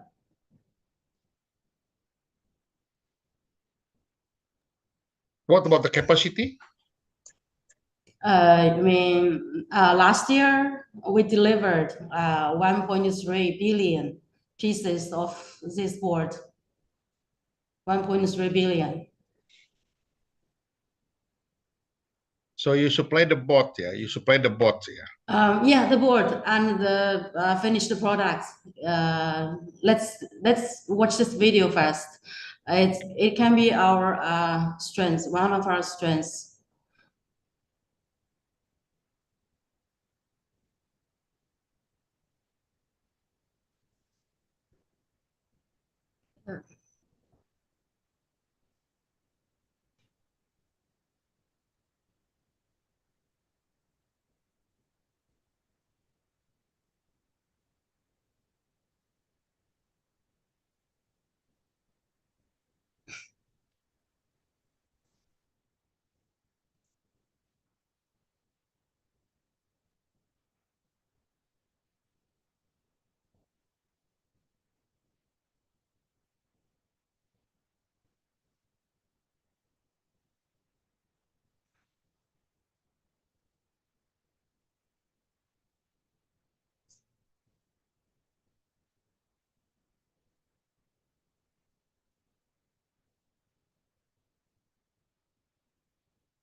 Okay.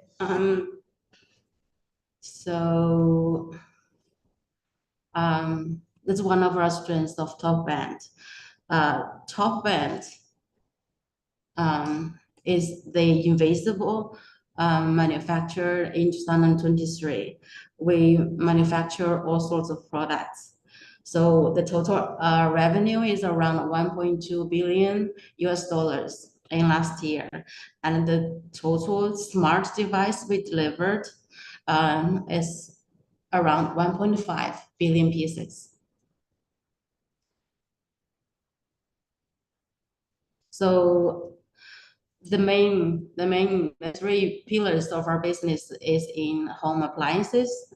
Is the most traditional one, and it's stable and growing slowly. Then we have our tools. It's around the same size. Last but not least, we're developing new energy products, including inverters, batteries, and EV chargers for home and industry scenarios. This is our global footprint. So outside of China, we have 4 factories, one in Tonai, Vietnam, one in Timisoara, Romania, one in Mexico, Monterrey. So these are 4 factories and several other subsidiary and offices. If the project requires, we can certainly start one in Indonesia. This is a Cena's laboratory. What's worth mentioning is that we are UL witness laboratory. It means we can have all the UL tests inside our own facility and have the engineers from UL to witness it. And it's credited. We have 2 labs, one in Shenzhen and one in Huizhou. So the next are all about our EV chargers. So it's quite the same. We have from level 1 to level 2 and a level 3 chargers. And it's just standard stuff. 1 phase, 3 phase, CE certified, cable management, accessories, OCPP 1.6. We just passed the OCA certification in the first half of this year. So all the models listed on it are certified, CE and ATL. So other than EV chargers, we know that Indonesia have like millions of two-wheelers. So we have batteries and the battery swapping cabinets for it. So to sum up, you see the top band might be different from other EV charging providers. We take pride in our ability to design, manufacture, and connect smart devices. So for EV charging industry, we think that L2 should be more important than others. You know that a car spends like 90% of its time being parked somewhere, homes, working place, shopping mall. So L2 should have more application scenarios. L2 is like our focus. So based on our experience in smart device manufacturing and internet connection, so we can say that our strength is L2 EV chargers. We can make them connected to internet all the time. We can make them to work to comply with dynamic load management, like dynamic fault diagnostics, etc. We actually have like two back end for one charger, even for L2 chargers. So the one is for general operation, for pricing, etc. And the other is for maintenance. You can always like pull up detailed diagnostics and solve the problem over the air for over the air update.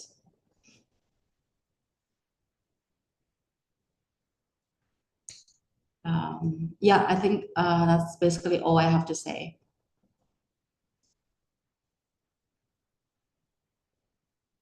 Thank you. Yeah. Okay, thank you, Hannah. Thank you very much. Okay, we still have two, Mr. yeah. Pakito. We have Yep. two left, yeah. Then we will have Chaoxiang, yeah. Chaoxiang Technology, yeah. And then Voltron will and also still GGXT, yeah. Huh? Yeah, yeah. Okay, Chaoxiang and then Voltron. We about want to version? Voltron. Okay, then please Chaoxiang, yeah. Now, yeah, Bruce. Yeah, yeah. Chaoxiang CC. Thank you. Okay, we can see now. Yeah, okay. Okay. Good afternoon, everyone. This is Cici from Zhejiang Chaoxiang New Energy company. I'm so happy to have this opportunity here to communicate with the industry giants, and also a little bit nervous because this is my first time to attend such a meeting. All the other presentation is so excellent. I will try my best to introduce my company as clear as I can. So if you think any not so clear, just contact me later. I will explain. Here I will start my presentation. Okay, my presentation includes three parts. First is a brief introduction, and the second is projects, and the next last is the cooperation module. Here you see the data, the overall Sorry, business Cici. data. Sorry, Yeah? sorry, Cici. Please check your microphone. It's not very clear. Not clear. Okay. And how Yeah. about now? It's good or not? Still noising. Not very good. Not very good. I'm sorry. It's fine. Good now. Better? Better now. Let's try. Better. Yeah, okay. I continue.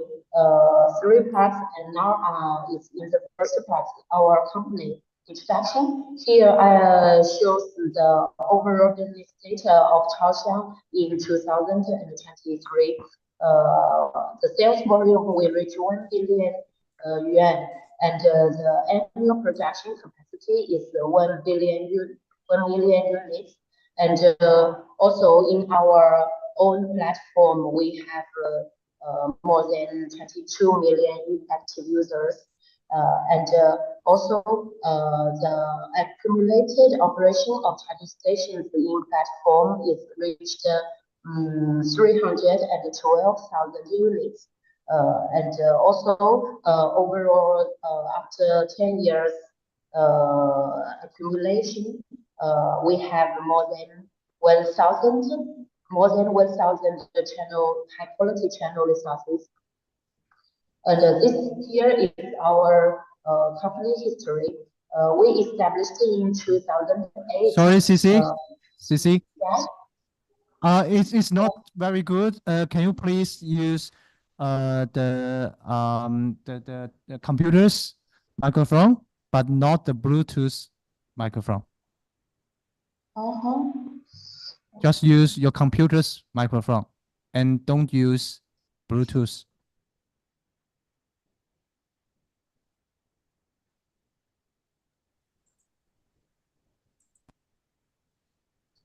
Can I hear? Yeah. Please continue and I will check it for you. Okay, just continue. And here is our company history. We established in 2008. Here I want to mention the first e-bike charging station was invented by our CEO, Mr. Yu Junyong. In our development period, our business was widely expanded to 100 cities, and also we successfully developed our own SaaS platform named 点点畅行. Also in the expanding period, our platform users exceeded to more than 20 million. And also we have our new production base with 78,000 square meters.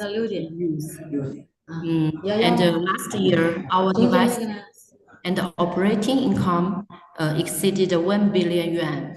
In the future, the next 2 years, we are strive to be IPO listed. Next, I want to share here is our Chaoxiang 6 major production lines. But for overseas market, we are focused on the EV charging station, the e-bike charging station, and the mobile storage charging robot, and a little charging and swiping cabinet. And the next, I just show a very quick go through owners, some company owners, and the patents. We have more than 20 software copyrights and 100 design patents and many trademarks.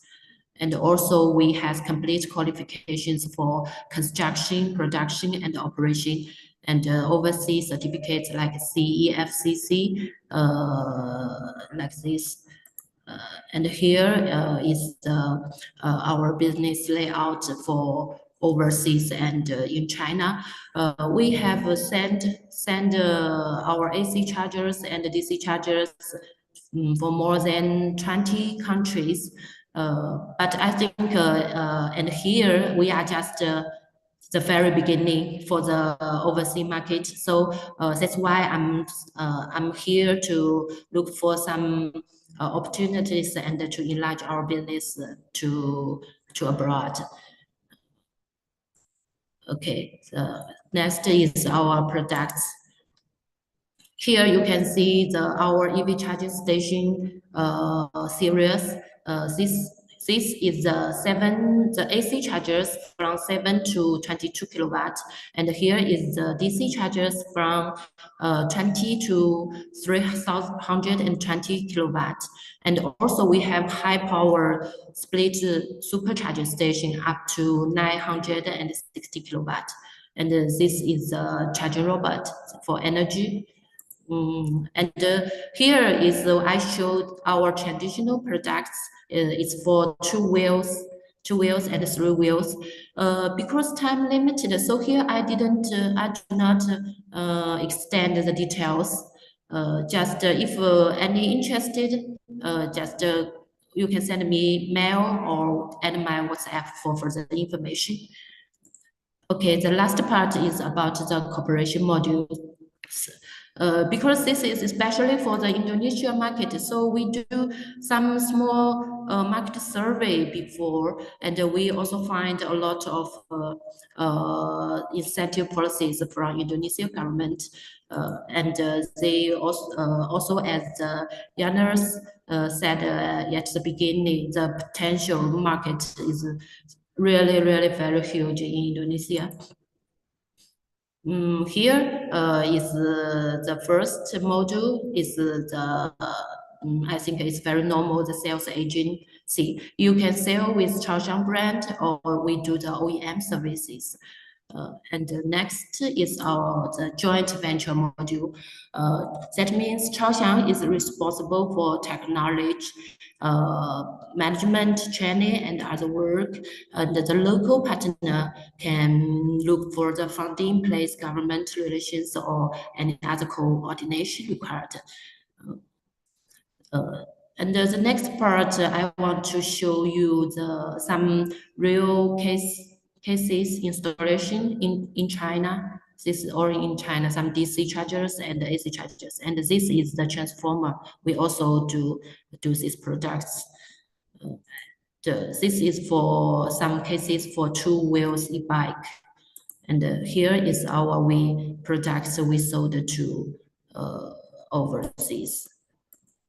And we also cooperate with many well-known enterprises like the Sinopec BP, or we also have communication with the Cotobat in Africa. And here we show some part of our partners. So my presentation is already finished here. Here you can see our manufacturing base address.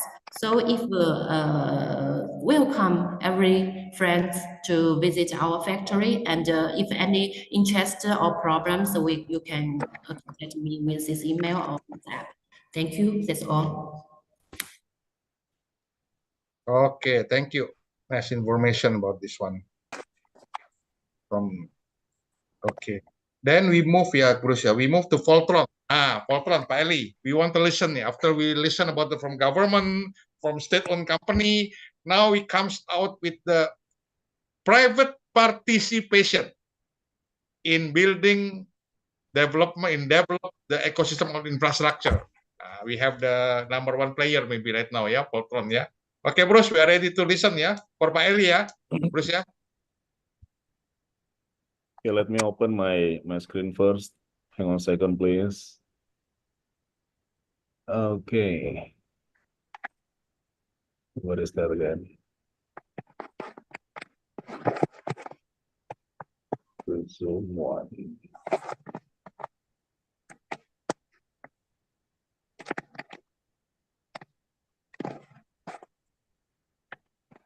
Pak Henry maybe Pak Henry, some noise Pak Henry, from Pak Henry mute atau sama dengan Pak Eli. Okay, hello everyone, I'm Eli, I'm the CEO of Voltron Indonesia. It's nice to meet you on the screen now. Basically, Voltron is a forerunner, has been running for 3 years until today, and we're the first leading private sector being the CPO in this country. We're looking at basically for the profitability, right? If you've seen on the second screen now, is basically just the landscape in Indonesia, charging stations, charging networks. From us, from PLN, on those things, right? Which is basically what I'm saying here is actually it's heavily on Jakarta side and DKI Jakarta, right? So in total, like PLN having like 1600, we are now installing close to 600 also networks. And we are aiming to close our station by the end of this year, could be like 1,000 locations. So for us, it's actually, we do have until this year 1,000 and then also PLN 1600. So we are the second biggest after PLN network, and then we are collaboration also with PLN. So you see from Aceh, yeah, from every single region now, which is heavily on Java and Bali, mostly on Java, which is Jakarta area, and then all the way towards Bali, and also we are looking after Sumatra, IKN, and Kalimantan also with Sulawesi Island now. And the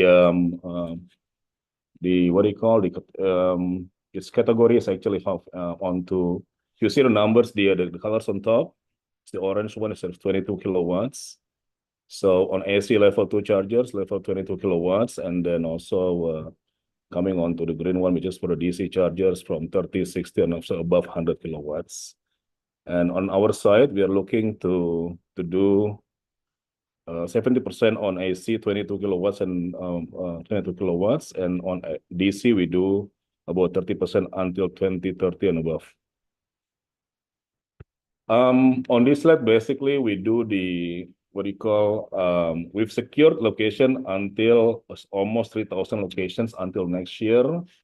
So we are actually installing every month is 50 locations, which is having 2 charges in it, which is 70% on AC and 30% on DC. And then we're gonna close by next year, by the end of 25 is close almost, we are aiming to 3,000 charging points. And the following 2 years, we can do the IPO. We develop our, we are the strongest one for being the CPO private. And also we develop our own internal platform, back-end wise, right? UI, UX. We're working with Indian ITs. We install, we manage. We have our plant in Cikarang, which is we import certain part from China and Korea. And we assemble in our local manufacturer in Cikarang, Indonesia, which is having TKDN 40% certified by the government. We also do merchant management with vendors, with our merchant, with our clients. And we deploy it actually on any single segments from hotel, resorts, F&B standalones, F&B strips, hospitals, golf courses, and all those things. And we keep deploying until 2030. So we are aiming to do until 2030 will be 50,000 locations. That's a part of business model as a bit for you to understand with us. So basically we are looking to do, I think it's in here. So we don't do that much, basically, like in China, I know for sure because I've been there many times. And then back also in Indonesia and also Korea. And then it's 3 to 5 years period of profit models, right? And with our analysis, our sensitivity also in here, basically for private sector, we're looking after the profitability. Then we're looking to bring a profit also between 3 to 5 years. On the capex, also be making revenue until 5 years, so maximum, and then we can do the IPO. Just a bit of us. It's like benefits what we do. I don't have to explain on this slide. And our network is actually having a good uptime. It's above 95%. We have our SCADA. We have our control room. We have our we have our complete solution of the command center, which is digital. Yeah. And yeah, so we don't have any issue with that. There's the government also with us until 2030. We're gonna looking after 2 million cars on 2030, and then 13 million on the EV two-wheelers. We are the one we deployed every single rest area on the toll road with Jasa Marga. It's already there. You can actually use it, and it's already packed every single day now. And we're having total like 25 locations of rest area Java, and also we are doing now with Utama Karya on Sumatra toll. We've just installed in IKN capital city. And then we are looking for Java toll. Basically, we have now, it's actually almost 75 connectors, all high capacity on DC, 100 kilowatts and above. And also we supply We deployed 22 kilobus for the rolling stock for the small capacity. It's our profiles, which is already there on the toll roads. This one I don't have to explain here for the CEO for the what do you call for the ESG for the carbon credits, but just keep it. We are licensed #1, and we are actually also declared also has been selected by the IDX for being the IPOs. And every single year from we built until since 2021, we always awarded every single year. So we are actually pushing ourselves, our company hard to be the #1 always in Indonesia for being private CPOs. That's our clientels. 600 now, and then we are looking to do this year for another 7, so about plus minus 1,000 charging points. And we have active users on the unique users for 17,000 unique users now. It's to be exact, we are now 21 location, 18 cities, right?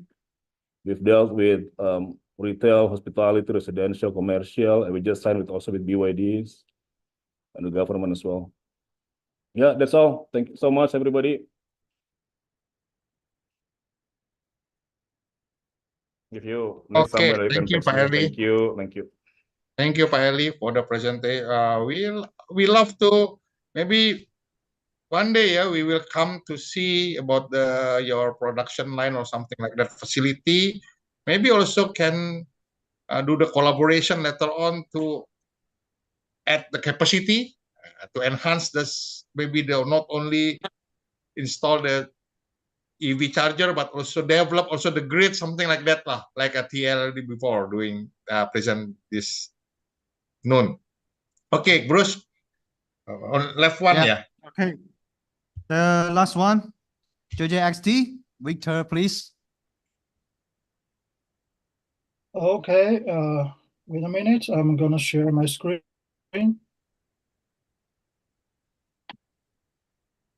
Can you see the screen?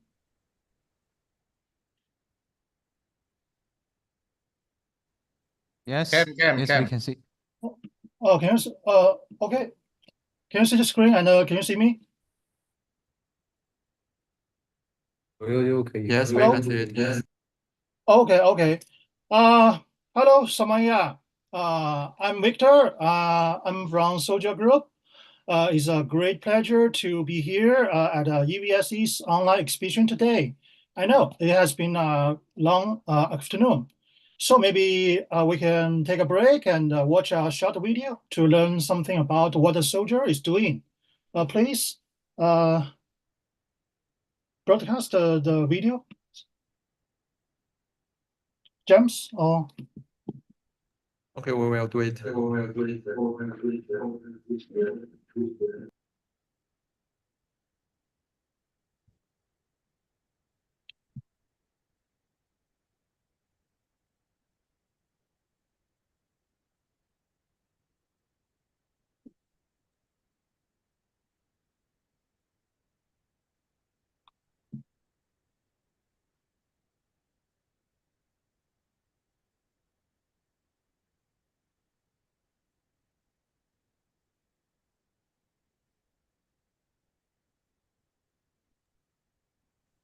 Hi, hello, Victor. Mr. Sorry, Pan.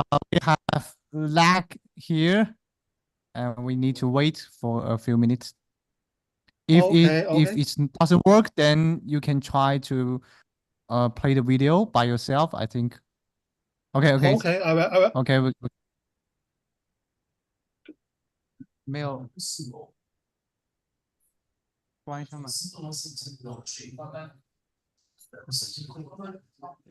你屏幕显示 share 了吗？屏幕有。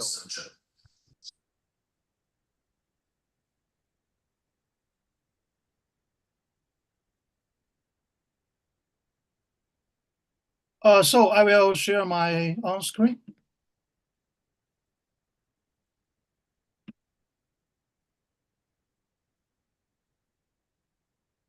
Hello.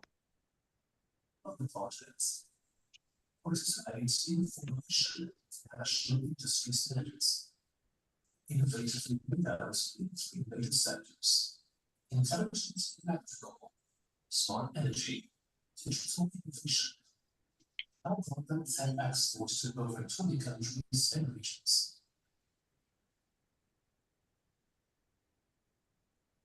As the digital innovation center of Suzhou, Zhengzhou fast charge technology has been deeply involved in the field of EV charging and solar for more than 10 years. Having a professional R&D and engineering team, an independent innovation in the research system, continuously providing solutions for the energy vehicle travel. We constantly improve technological industry layouts under the carbon and carbon neutrality method. Research and development of integrated energy system provide wind and solar power, energy storage, EV charging and solar, digital comprehensive energy management platform, and full lifecycle management. One leading lighthouse factory relies on to product delivery, all process visualization, and digital management. Not a video. Extend products and technological advantages. Fashion competitive edge.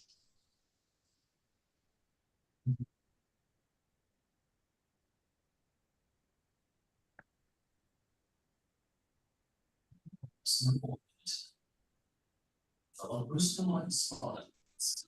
Provide customized solutions. Efficient energy management. High-power direct charging. A green path to sustainable mobility. Intelligent and control. No video, Bruce. In my screen, no video. Sorry. In our screen, in my screen, there is nothing. Me neither, just voice. Okay. So, Victor, could you please try to play the video and share the screen? I will introduce the presentation directly. I think it's better. Okay. Yeah, it's fine. Can you see my presentation?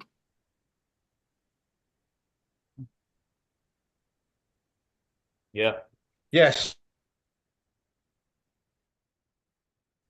Okay.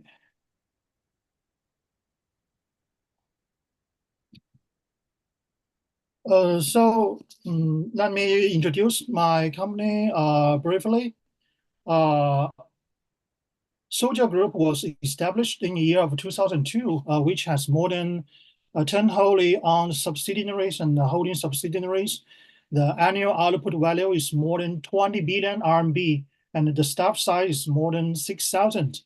Suzhou Electricity Hefei Company was established in the year of 2018, and Suzhou Group has already been listed in Shenzhen Exchange in the year of 2015. We are mainly devoted to R&D, production, sales, and operation of products related to the three scopes, which are smart electrical, smart energy, digital energy innovation.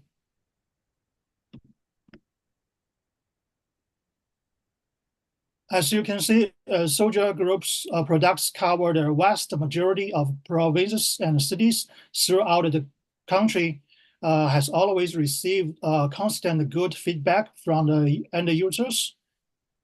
And our products has already been exported to 18 countries all around the world. Last month, I just visited Indonesia. And we just built some distribution network there. And I hope in the coming future, we can cooperate with friends from Indonesia and to make the EV charging network better in that area.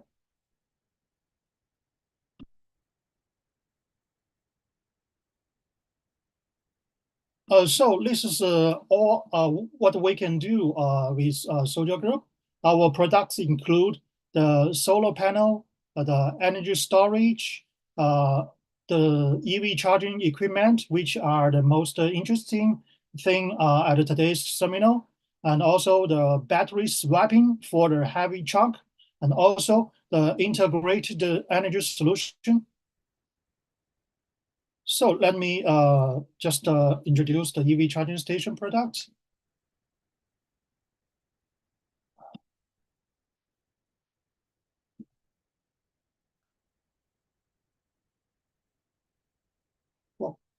It's a car now. Okay. What we are doing is not only selling EV charger. We can do a lot of things with the EV charging station. Like we can do the planning, investigation, the system scheme design, equipment manufacturing, project approval and filling, the engineering, construction, the efficient operation, intelligence operations, and updating the rebounding. Please take a glance at our products family. We have AC chargers, which from the 3.5 kilowatt to 22 kilowatts, 11 kilowatts. And we also have some very innovative products like V2G, which means vehicle to grid, which allows the drivers can transmit the electricity from their vehicle to the power grid. And also V2L, which means vehicle to load, and V2V means vehicle to vehicle. This allows the electricity can be charged.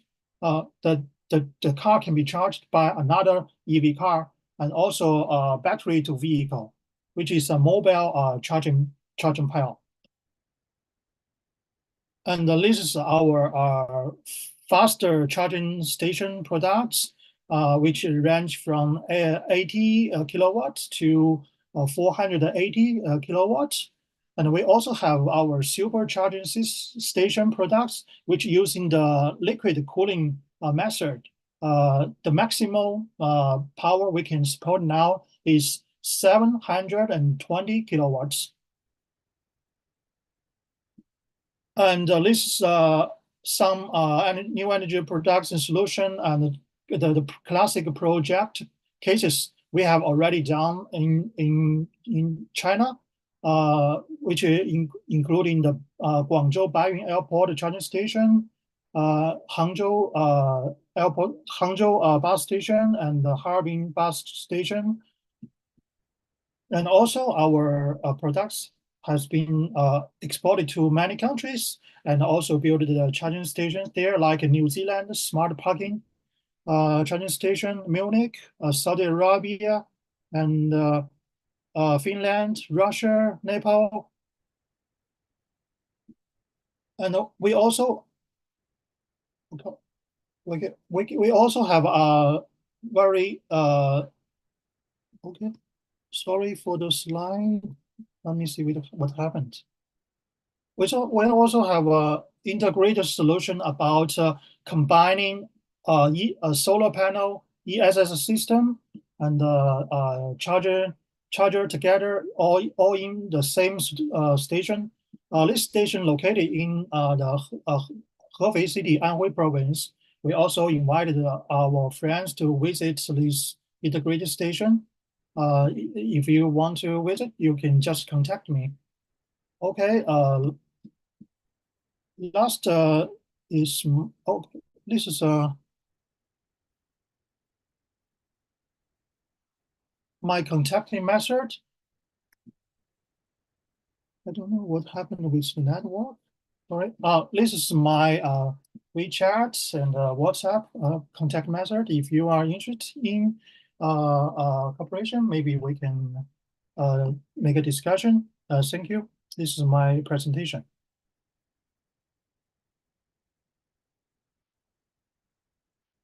Okay, thank you. Great, thank you, Victor. So can close maybe the presentation. Okay, Okay, thank you. Okay.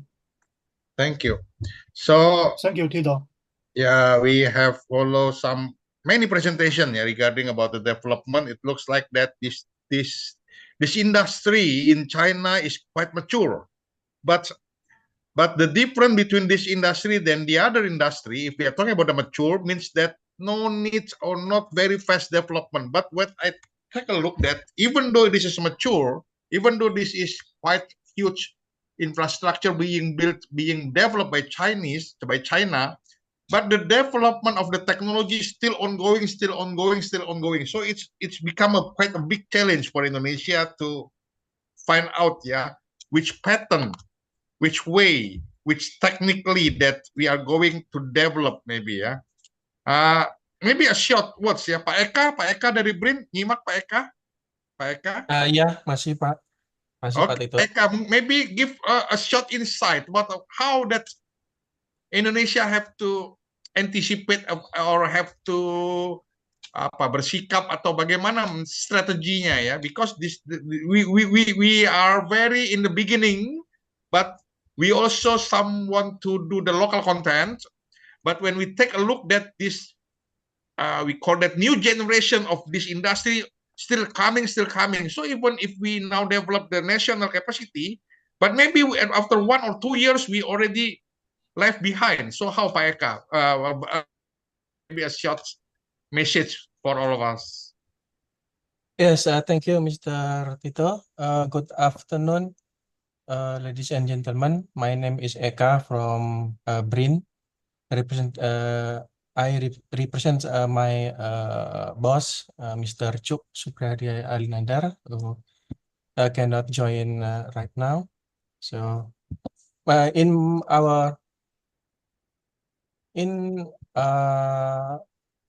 our insight about the EV charging, the key is follow the standard.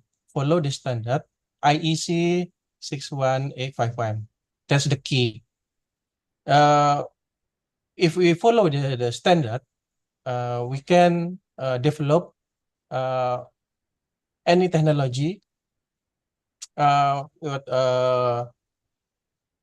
If you feel that we step behind, but we follow the standard, so we don't have to worry about the market. So following the standard in order to prevent any like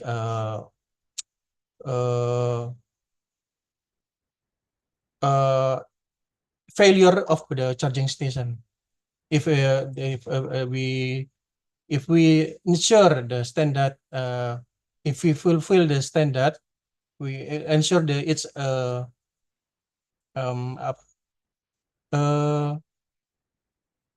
it's safety. Safety. So the first one is consideration safety. If we follow the standard, we can ensure the safety of the EV charging. So don't feel worried about the its technology, because we have already its standard. So I think this our insight in EV charging development. Okay, thank you, Pak Eka. So the key is we have to very tight to the standard, yeah. Yes, not correct. The technology, yeah, not only. Okay. We also here have some friends like Pak Osborn Budiman. Thank you for coming from Nindya Karya EPC too, from Kota Minyak, and also from some companies. Yeah, I see that here. Maybe they are interested.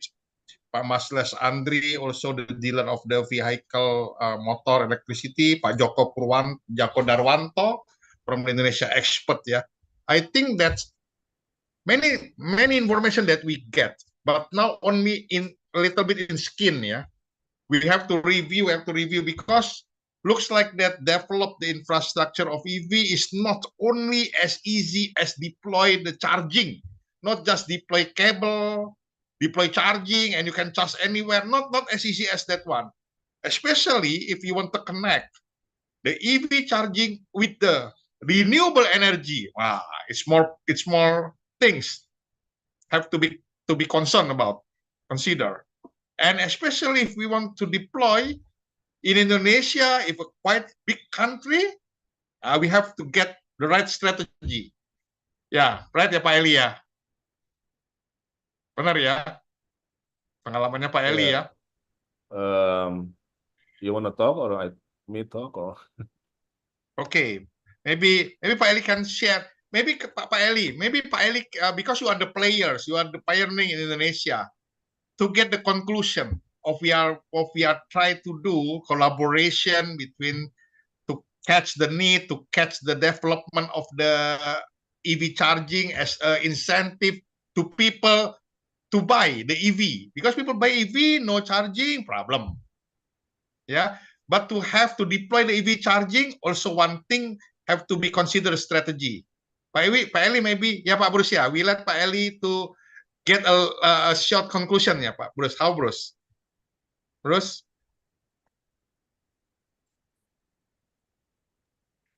Okay, I'm here. Okay, we let Pak Eli a short conclusion yeah about how Indonesia and how collaboration that we can make between Indonesia and China, right? Especially in the providing the development. Okay. Okay. Okay. Yeah. Okay, I Please, Pak Eli. think we should, I think we should enhance cooperation in especially the technology to communicate with each other about it, and also about the resources that we have, like the major industrial chain and the cost-effective product, also like the advanced technology. Yeah, we should build contact with each other. I think this is the first step to cooperate. Riley, you want to add that's it. Yeah. And that's it for, Riley, you want to add that is some words for, first? okay. Bruce, we let Pak Eli add some words. Bruce, what do you think? Sorry? We let Pak Eli add some words to conclude all the things that we meet today. Yeah, okay. Okay. Okay, Pak Eli, please, Pak Eli. Short. Okay, thank you, Pak Tito and Pak Bruce from China. I've been meeting around with the government sector, people like days and nights, right? Also the government company like PLN, per se. And last week I was actually meeting in the Rose with also Marves, Pak Luhut teams, right? On the upstream side, I think they've been doing all the incentive manufacturers, right? EV cars, EV bikes, also with the charging infrastructure stuff, right?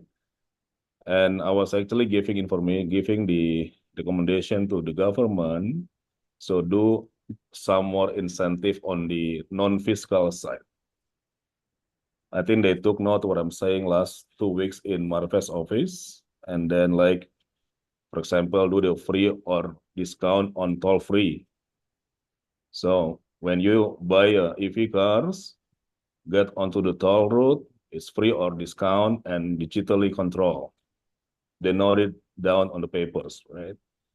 And also I was talking to them also some recommendation of, which is having this, when people buying EV, using EV, because we want to reach 2 million cars up to 2030, right? Then when they car parked in the government buildings and the private buildings as well, they can get the free parking or discount rate. Right? That was happening in US, also in Europe, right?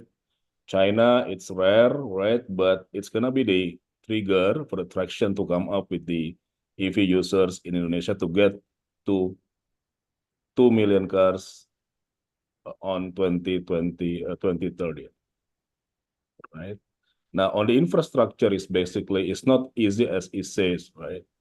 On renewables for the solar panel, it takes time for us in Indonesia, right? But I agree with some point, which has actually described the previous speakers, actually has to charging is actually installing is easy. When you get the AC level 1 chargers, level 2 chargers, level 3 chargers, it's easy to install, right? And we follow all the regulations, we follow the safety standard from government sectors, government policies, right? But it's not the business charging basically, right? The point is now we are installing, how much we install the chargers, we have to maintain its uptime, right? And uptime should be 95% and above, and then we should really having all this good software analytics, metabase to control, data analytics, what do you call, geos, right? And making sure when you install that with the capacities, with the investment, it has to be running 24/7 without any delays. And we've got to discuss very closely with the telco company like Telkomsel, Satelindo, Indosat, because we are depends on them. So in Java, Indonesia, actually all the telco companies strong in Java, and so the big city, the big first line cities, right? The first, what do you call, first tier of cities, right? There we still depending on Telkomsel, right? When the signal goes down, everything is kaput. So we've got to actually, I was talking, also give my input to the government. So the charging company has to discuss with the telco company to make this to be a good bars on the what do you call the signal. So there is no problem with the OCPP, right? That's the main actually we have to look at. And then the more actually, because now Indonesia will be on the position now as is current entering for 3 years from now. And then we're gonna be in China for next 10 years, agree or not? Right? China now is actually having almost 4 million charge stations, right? 4 or 5, right? Which is now China. I've seen all these papers come around on the slide as well until today. And then how many cars? 4 million cars, right? 4 or something, right? On the slide just 20 now. million EV car total. Yeah, 20 million EV million. cars, right? Yeah, EV car totally. Yeah, EV cars. And then you're having like 4 to 5 million charge stations, right? I Which think is the yes, the charger and the two cars ratio is like in the 2.2 to 1. Okay. So yeah. and the 2 car have 1 charger. Yeah. Because people in Indonesia actually they being euphoria, right?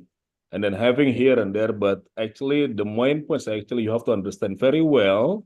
It's not as easy as install, but you have to maintain it well after installment. And people Exactly, look yes. after that, right? Keep the uptime has to be above 95%, which is I agree with the Chinese just you guys just have mentioned, which is 99% something, right? And Yes. that's really depending on the software, right? Software Yeah. of the machines, Yes, devices, monitoring. yeah, monitoring and software of your platform, right? You're gonna Yes. just build a platform like cheap one, it's gonna be just hanging around you and giving hiccups. People complain, stop the company afterward. It's happening now in Indonesia as well, right? So I've been giving a lot of inputs to the government to make it a good sector.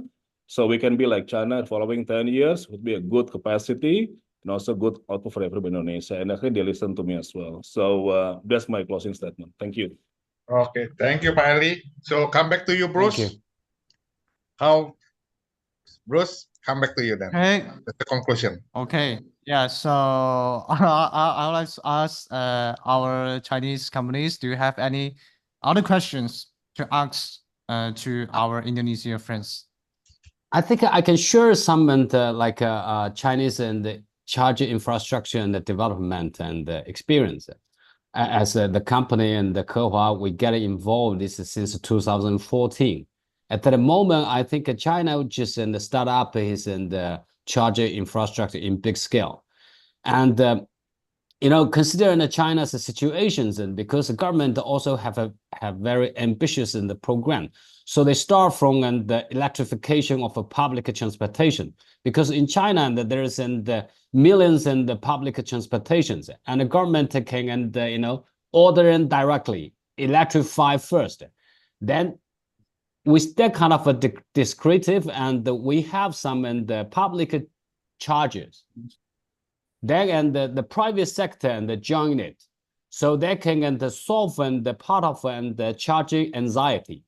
Then and plus some appropriate incentive programs. Then the people start and realize, okay, EV charge, EVs really you know have some advantage compared to the petrol cars.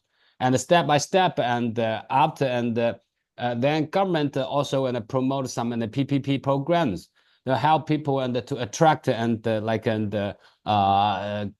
private capital to join this kind of electrification and campaign.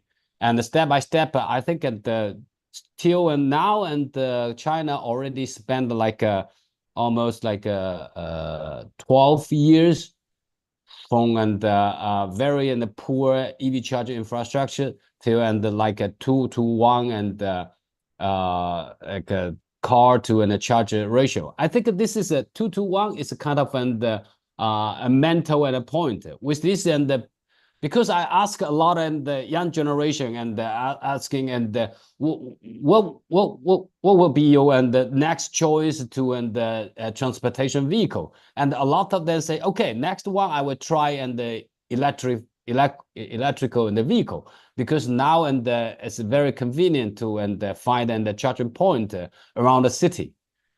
So this is the kind of experience I want to share with the friend from Indonesia. Thank you.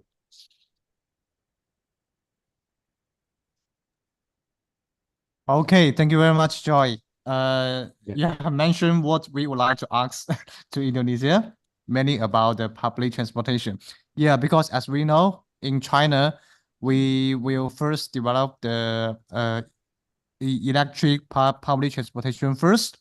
Then we will come to the civil used EV car. Yeah, so I think you have mentioned a lot of insight. Thank you very much. Thank and you. also, is there any other questions or anything to share with our Indonesian friends? Or for our Indonesian friends, do you have anything to ask to our yeah, Bruce. Chinese company? Bruce, for the participants, if you want to get the certificate of this meeting, then you can take a look at the chat, and there is the link there, and please fill the link, and we get the data, and we will make a certificate and send to you for all participants. Okay, cool. Okay. I have a question. How do we contact each other? Like there are, especially the home programs from PON is very interesting. I think we can help in somehow, but how do we contact each other? Can go for your Bruce? potato. Sorry. Contact. We can have an email and telephone, I think, or through WhatsApp. These three ways we can contact with each other, and we will try to share this information, I think. Okay, good. Okay, so means that many homework have to be done, have to be carried out to have those start the Indonesian infrastructure regarding the EV. And I think that the good idea start by visiting, Bruce, at November to the new energy exhibition, and maybe Bruce also can help to make a facilitation, so while visiting to the event, and we can get more information, get more facilitated to do the matching, and maybe to visit of some, maybe go to the Kehua, or maybe go to the TLAD, or maybe go to somewhere to visit directly about what latest development technology of the EV charging, right, Bruce? Yes, we are happy to Exactly, have yes. you come to China and visit our Chinese charging facility companies, and we will take you show around, and also you can have a tourist in our Chinese city like Shanghai, Guangzhou, to feel and to know about like something Chinese culture. Yeah, I think that's a very good trip. And Mr. Tito, this is Harvey speaking from TLD. You will be the most welcomed to visit our company. Thank Good. you. Very great. Okay. Bruce, I think that time also, it's time, limit us, because it's maybe almost 6 in Shanghai and almost 5 in Jakarta. It's late now. Yeah. So we still have next session. We will still have the regular meeting, right, Bruce? Online and offline, online and offline. Maybe in China, maybe in Jakarta. Offline. Yeah. Yeah. We still have online and offline, and we will sharpen the discussion topic. But this is the first time we meet. We know each other. We know update the player, the technology, and thank you for all of you who join as a speaker, sharing. Thank you, Pak Eli. Thank you, Pak Hermansyah. Thank you, Bu Hesti from the icon. Yeah. And also thank you all colleagues from the China, from the producer, and from the Chenwei, and also the Guangdong, yeah, Guangdong Association, yeah. And Xiamen also. Xiamen We come from also. Xiamen, yes. Okay. I hope that this is not the end, but this is the beginning of we keep update the technology, the collaboration. So Indonesia, like Pak Eri say, will be in the right track, the best one to deploy the infrastructure to support the energy transition. So the target of several million vehicle will be reached. Yes. Yeah, Pak Eli, Exactly. yeah. Yeah. Thank you for all who joined this afternoon. Hope that can bring a fruitful knowledge, fruitful experience, and fruitful hope. Applause for everybody then. Okay. Thank you, Bruce. Thank you. Any closing Thank you, remarks? everyone. Yeah, thank you, Mr. Bakito. That's all for today. Okay. Okay. Okay. Thank Thank you, you for Bruce. your All time. then you can Yeah, thank you. fill the chat. Yeah, we'll fill the link for the certificate you. again. The certificate in the chat. You can link, you can access, and we'll send the certificate for all of you. Please. Okay, thank you so Thank much. you. Okay. Good afternoon, Thank you. everybody. Thank you. Keep Bye-bye. healthy. Bye-bye. Thank you. Yes, Thank you, Pak bye-bye. Hermansyah. Thank you, everyone. Bye-bye. Thank you, Pak Tito. Bye-bye. See. Indonesia.